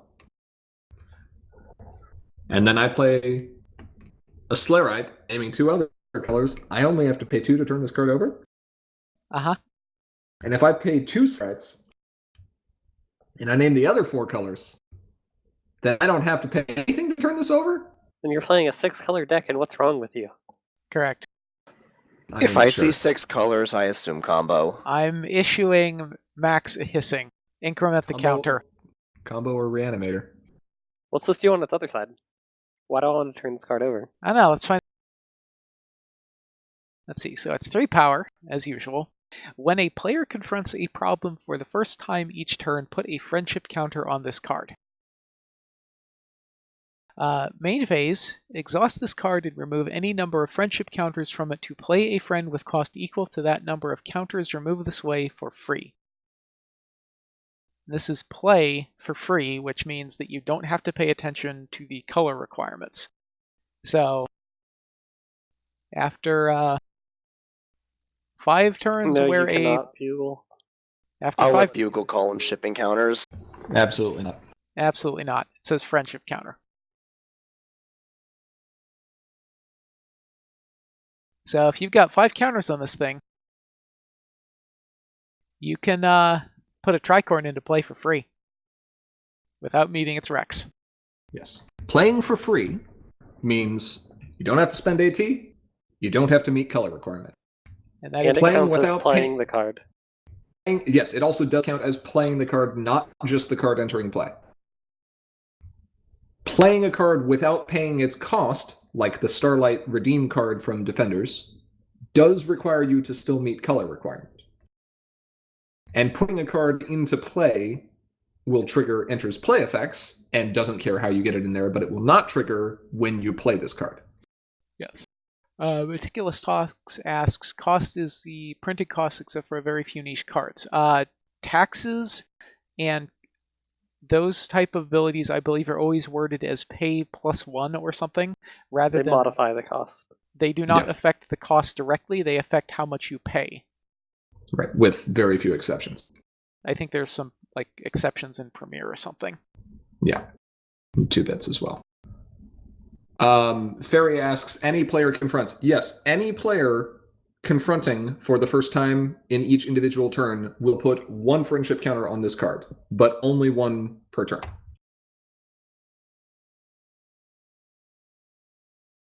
Yes, full free press 2 bits are the 2 exceptions that are most likely to come up with cost reduction. Those are silly. Those are silly.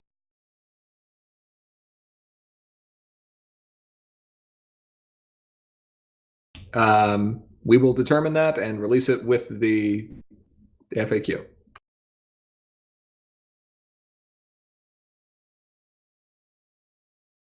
Let's see here.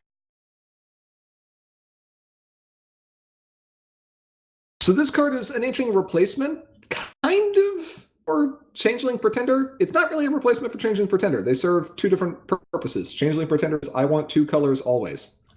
Student 6 says, I want to not have to worry about color and AT several times over the course of this game.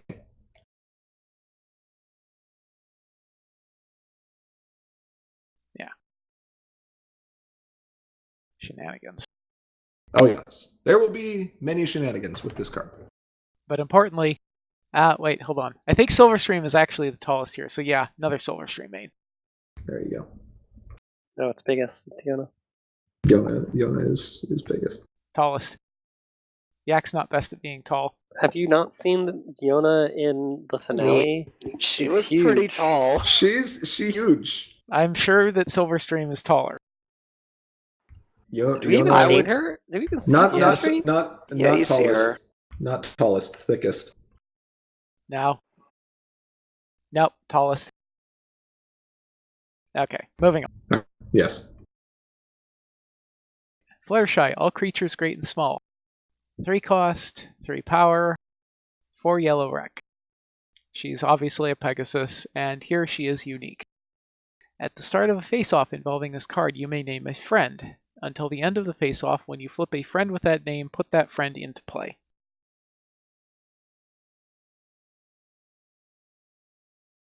So if you know what you're going to flip,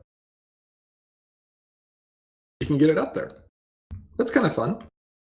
Boy, if only there were an easy way to start face-offs involving one of your characters against, like, a troublemaker or something. Like why Tree would Autonomy. That exist? Right?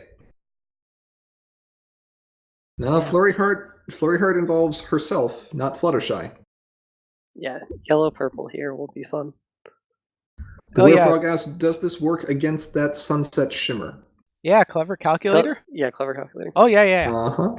So you start a face-off involving Fluttershy, name Clever Calculator, then use Clever Calculator to put itself in something on top of the owner's deck. And then you flip Clever Calculator and you're like, oh, it's that card that I just put on top of my deck. Uh-huh. We're going to go back to Royal Guidance days. Yay, Royal Guidance. I mean, Purple Yellow has been absent for a long time, with the exception of Orange. Zippo the Destroyer would care to disagree. Okay, that's fair. I miss playing that deck. I know. This is a fun card. It has more potential in Harmony when the showdowns are present, but it still has potential now. Look, Nightmare Moon's been in counseling over her fear of puppies for years now. Also, do note, well, we haven't seen it yet, there will be other color other than purple that can help you put cards on top of your deck We'll get to that eventually. Go for it. Okay, next card. I think this is probably Bugle's favorite card. It's got Pinky on it. Hey, it's the one I was just talking about. That's cool. Yeah. So Pinky sends 4 power, 0 cost, 1 pink wreck. A condition that you play to your home. If you would discard a card, you may put that card on top of your deck instead. And immediate exhaust this card to discard a card. So that's those are some weird abilities. But I don't want to discard cards. I mean, it's okay to discard a Fire of Friendship, I guess. That does something. Yeah. And I guess if I can replace that discard with putting it on top of my deck, that's okay. But it's not just that discard, is it? No. It's any discard.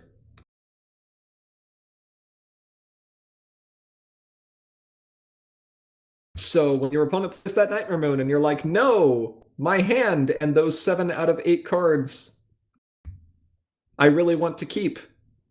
Well, now you can.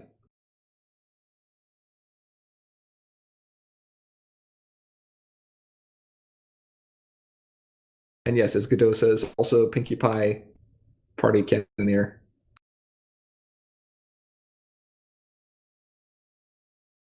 Get those cards out of your hand. Hey, you know that In My Head Like a Catchy Song and that wants to bring friends back from the discard pile that's in pink? Partially? Here you go.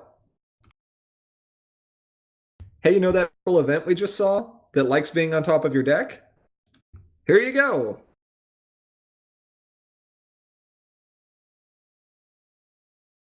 Hey, you know that Flurry Heart that likes you being able to flip cards and then put it back into your hand?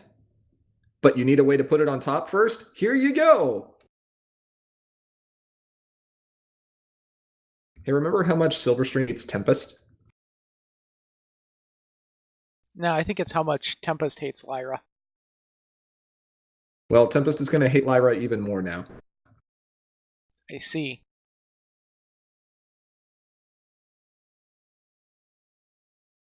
Yeah. Sounds like shenanigans. For a card that seems to actively give you disadvantage, this card does a lot.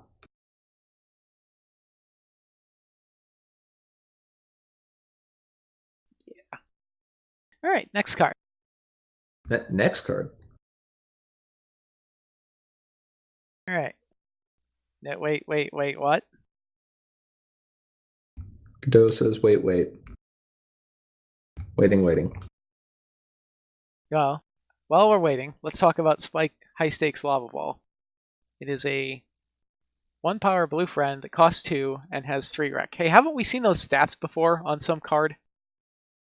Yeah, I think so, but wasn't Baby Dragon a 0? Yeah, something like that.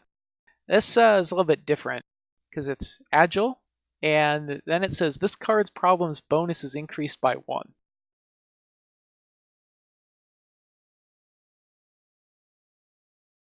That's kind of interesting. Yep.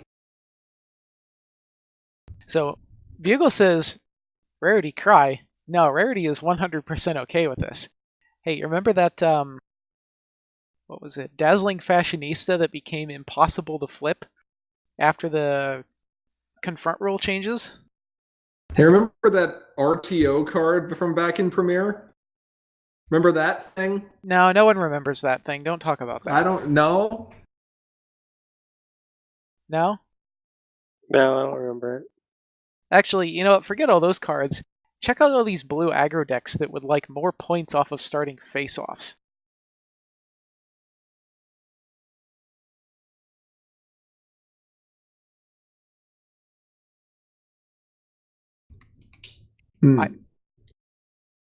Yeah, Fairy says, another good spike, set 11's broken. Yep, wrap it up, we're done here. I like this with RTO. Also, it's in the colors of Cybernetic Limb Actuator, so you can also Cybernetic Limb Actuator RTO over to the other problem when you're done with this. Seems good. And then Agile, yeah. Yeah. Score like 7 points before you even get through the face-off. It'll be great!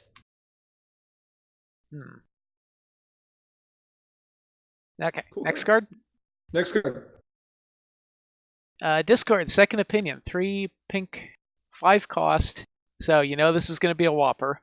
3 pink wreck. When you play this card, you may dismiss a friend here. If you do, put a token copy of that friend into play under your control.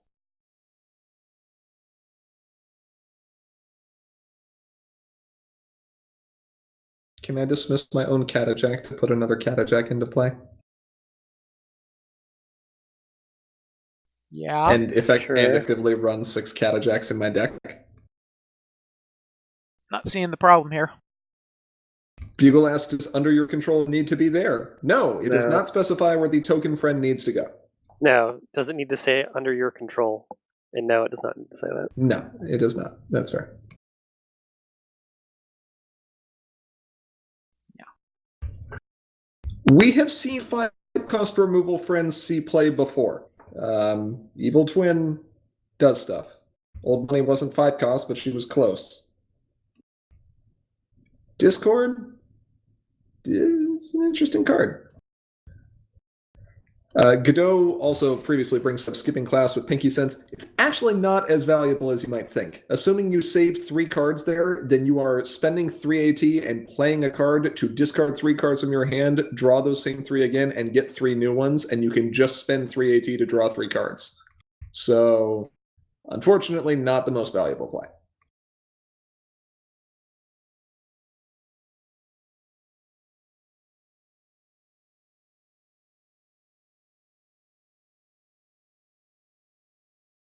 Animoy says, what if the friend dodges dismissal somehow? Well, like this says, if you do, you have to be able to dismiss the friend in order to get the token copy of that. I think the under your control, while it's not strictly necessary, is a good clarification because you can dismiss an opposing friend, and so people might have questions over who gets the token friend.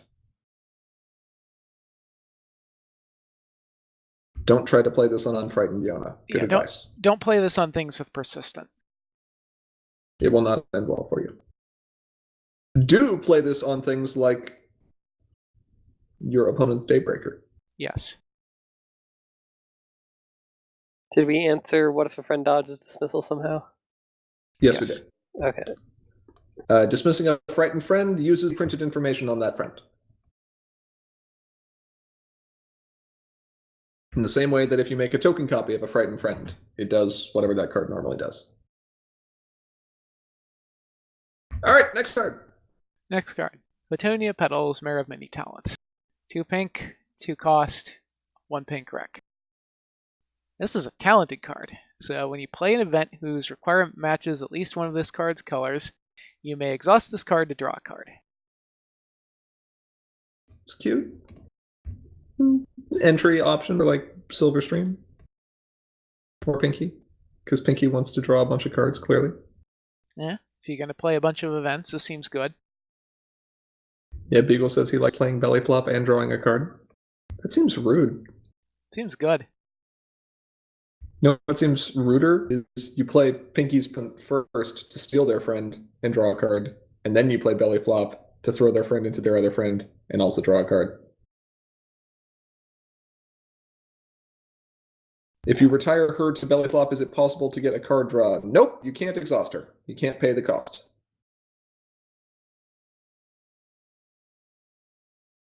You read this because you had 2. That's what we'll go with. That sounds good. Yep. Yeah, we're going to go with that one. Totally not.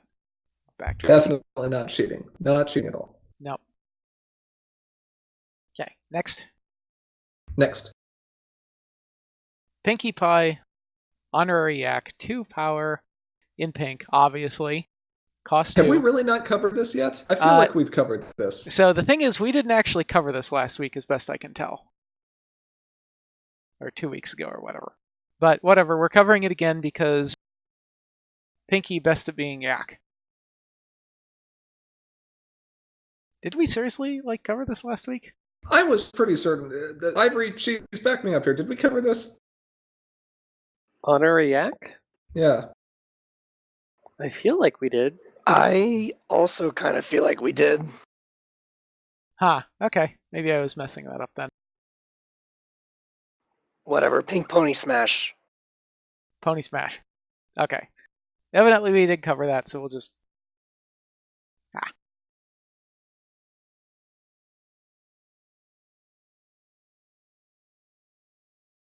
Ooh, here's a fun one. Okay. Let's see. Lunatic asks, do we really need the reminder text? Yes. All keyword abilities in...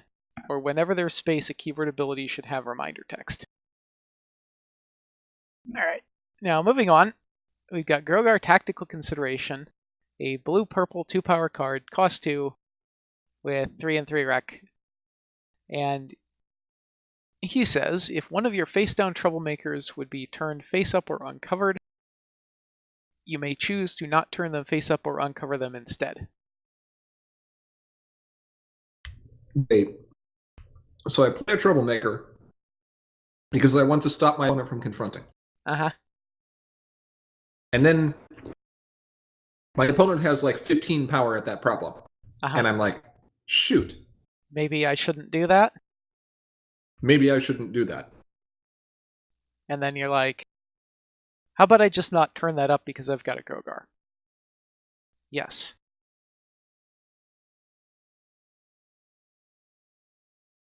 Okay. Seems good. Or maybe you've got a handful of Tempest Shadows and Cerberuses or something. And you're like, no, not yet. I want to turn them up in the right order. Yes. Also yes.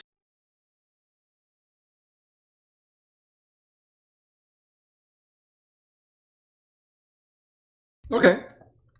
It's kind of tricky. Or you're playing a blue-purple farm deck and you play a Storm King while you have all your characters at that problem.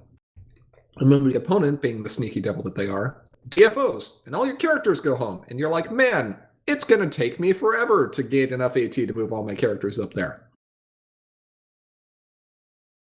Or I can just not uncover Storm King. That sounds good. The Werefrog asks, how is Grogar and Ellie? About the same way that, I don't know. Awizodal? And Awizodal and Chrysalis and an entire host of shady characters have showed up.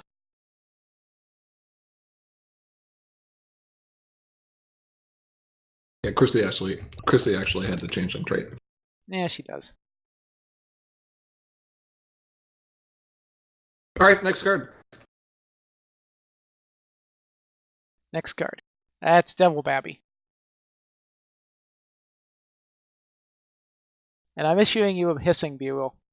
Increment the counter. So, Baby Flurry Heart, a 4-power orange-pink card, costs 4, has 2 and 2 rec. She is stubborn and has a main phase ability, exhaust this card to start a face-off involving this card and an opposing friend. If you win, you may put one of the cards you flipped for the face-off into your hand.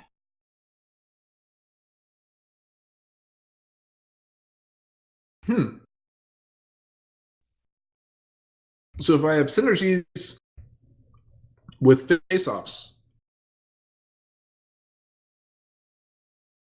And Bugle says flip the other Flurry Heart. Have fun with Poppy.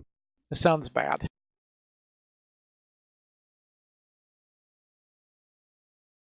Or just concerning.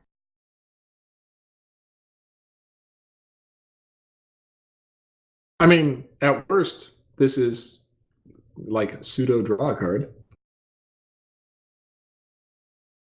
Yeah. I mean, maybe.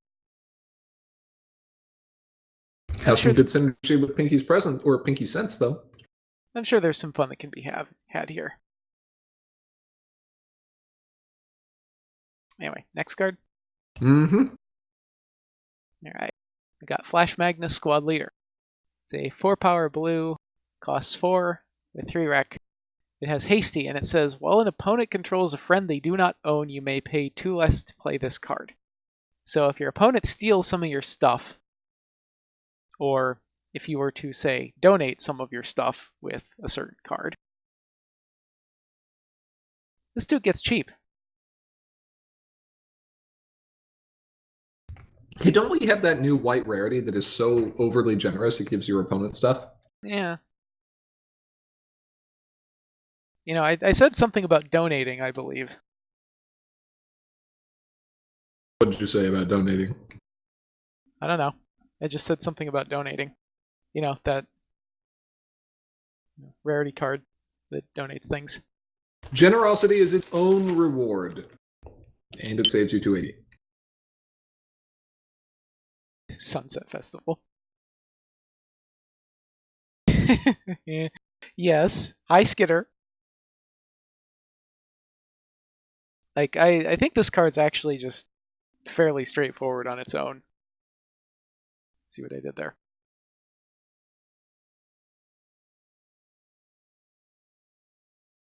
Alright, that's fun. That's fun. Alright, let's see what else we got here. How many more we got? It's been a long one. This is approaching 2 hours now. Yeah, it is. What do you mean approaching? It's over 2 hours. Let's see, we got the Great Seedling. Yeah, it's over now. Got a 2-power, orange, yellow, 2 cost, 2 and 2 rec.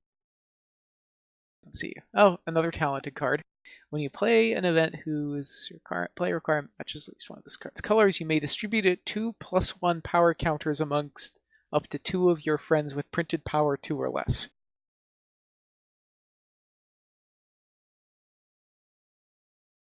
It seems kind of nice. Well, I love how much this supports Ara's favorite deck strategy of Thorax Orange. I'm... Something about pythons? Something Python. Yeah. Yeah, I don't know. Maybe. Beagle says orange, yellow, white with cadence. Play the event, the counters on cadence, exhaust cadence, get the event back. Oh, that cadence. That's kind of spicy. It's not bad. It does require legitimately playing cadence, though. Yep. So at the end of the day, you'll have to go to sleep knowing that. Hi, Leo.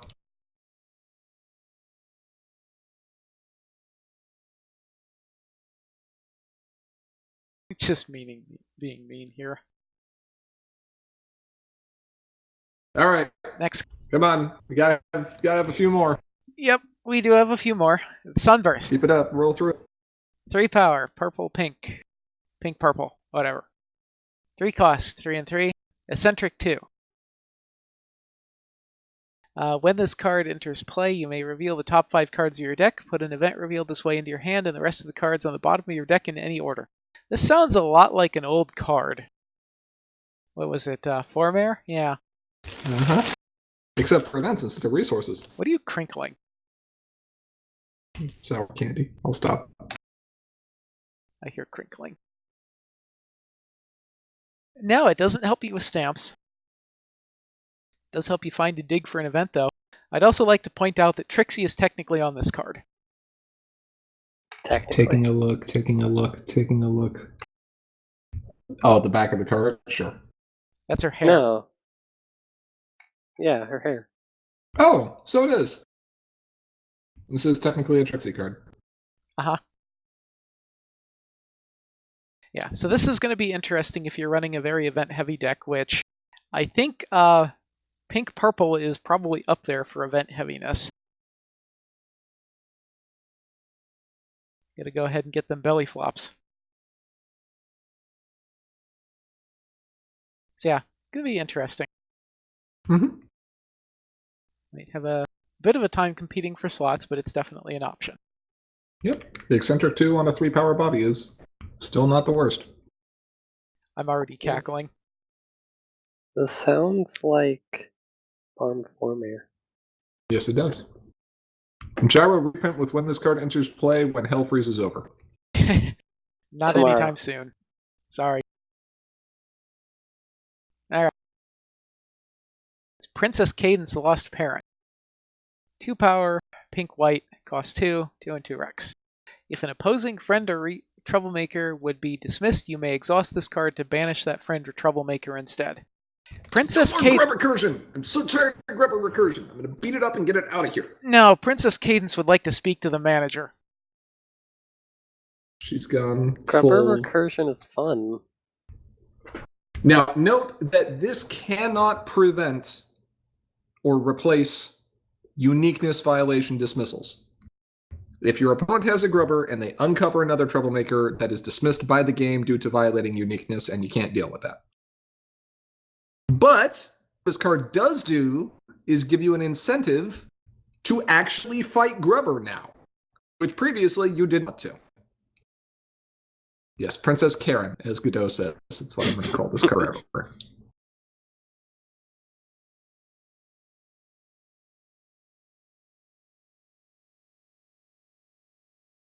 Now, let's see. Next guy.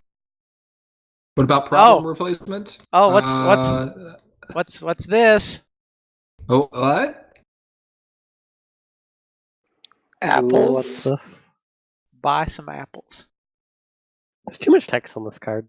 There's a lot of text on this card. There is too much text on this card. I wonder whose fault that is. Hi. Bugle says 4 cost 1 power, clearly bad. All right. All right, Now let's we can take it down. let's read this thing here.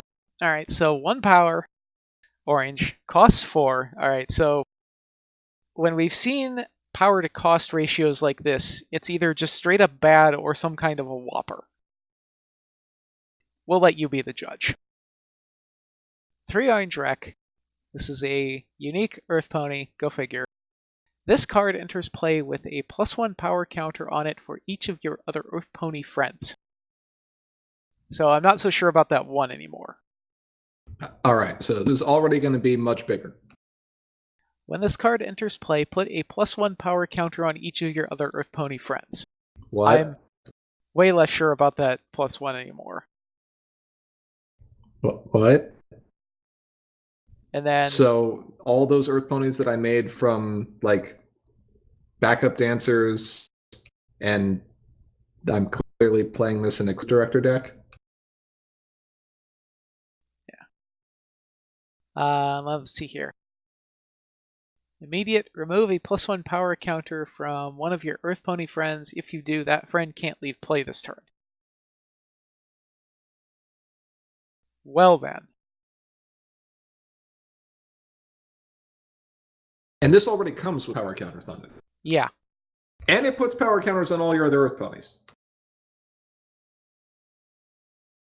And Meticulous Talks brings up, if he has Festival Caterer, this is 2 power counters on all Earth Ponies, isn't it? Well, it's 2 power counters on all Earth Pony friends, and this will enter with 1 extra. Oh no, it will not enter with 1 extra, because it's when you put a power counter on there, and this enters with it in play. Yes. That's fine with me, because that's a reason to play Festival Caterer. Yeah, and as Godot notes, this game does not use the stacks, so unfortunately you cannot reactively use AJ's ability to protect something. You gotta know that the belly flops are gonna hit ahead of time. But you can use this to defend when you're going into a confront a problem or something like that. Oh yeah. Now note, this does more than just prevent the belly flop. This prevents your opponent from getting rid of that friend even if they steal it. So if they have a bodyguard and they steal it with, like, Pinky's present, they can't retire this friend because it can't leave play. That seems annoying.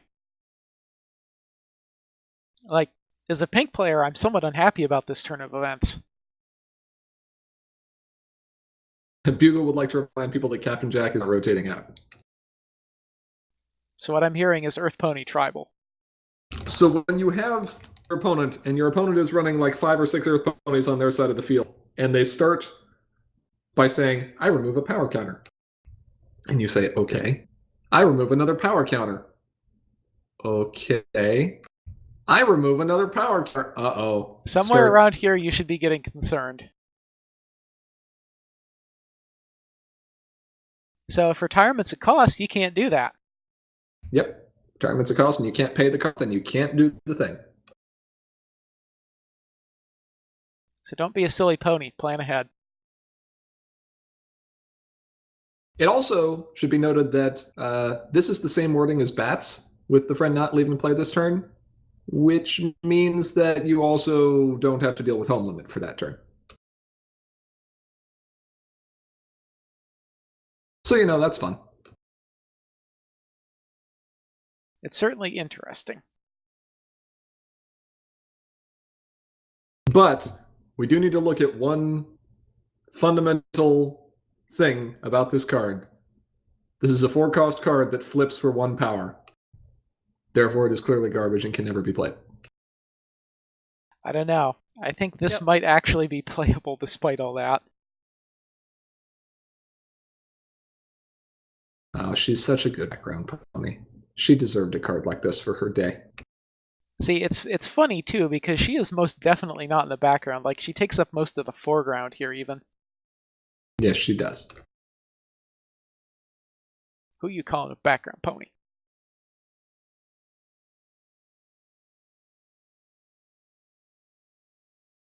I think that's it for spoilers. That was a long one. We've had longer.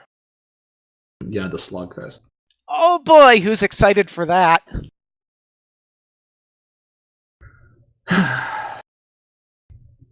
Sure. I mean... Yes, Animoy Slugfest soon. Probably the week after Continentals. We'll have to see.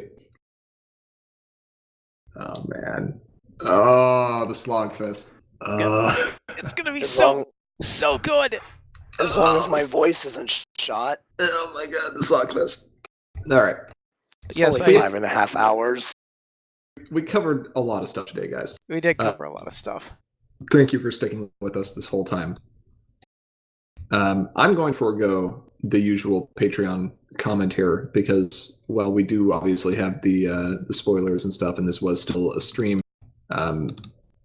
This is just a reminder that we're here for this community, and we wouldn't be here if it wasn't for all of you. We enjoy this game, we love it, we play it ourselves, but we are here to support you in every way that we can. If there's anything that Sim can ever do for you or your group, and there's a way we can make it happen, please reach out to us. If you like the other content that we do and you want to support us in whatever way you find best, that's great, and we appreciate that, but this is, as we've said, a labor of love. It's a passion project, and we'll be here as long as you are.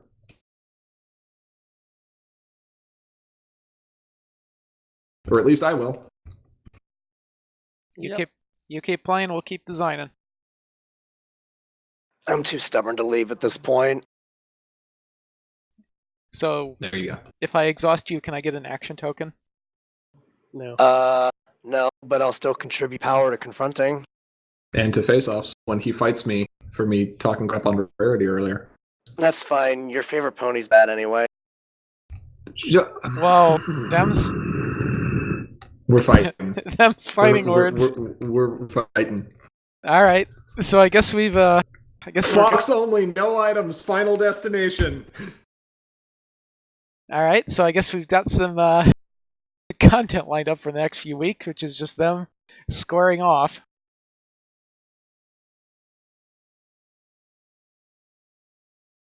But, yes, we do need to cover the decks that we will be running at Continentals. We should be doing that next week. The week after that, we'll all be at Continentals. The week after that, well... Slogfest, maybe. Might be Slugfest time. I don't need sleep. I haven't needed sleep for quite some time. Sleep. I've actually been up, like, constantly. So there's your quip about, like, sleep schedules and stuff. There you go. Perfect. All right. Thank you, everybody. We really appreciate it. Appreciate all the support, and I am excited for the future of this game, and I hope you all are too. With all that being said, thank you to everyone, both here now and watching this recording later. We are, as always, Commentaries Magic. I am, as always, Grandpa's. Big Cheese. Aracat. And Ivory. And we See you all next week. See you next week, and then we'll see you at Continentals. Bye-bye. Bye.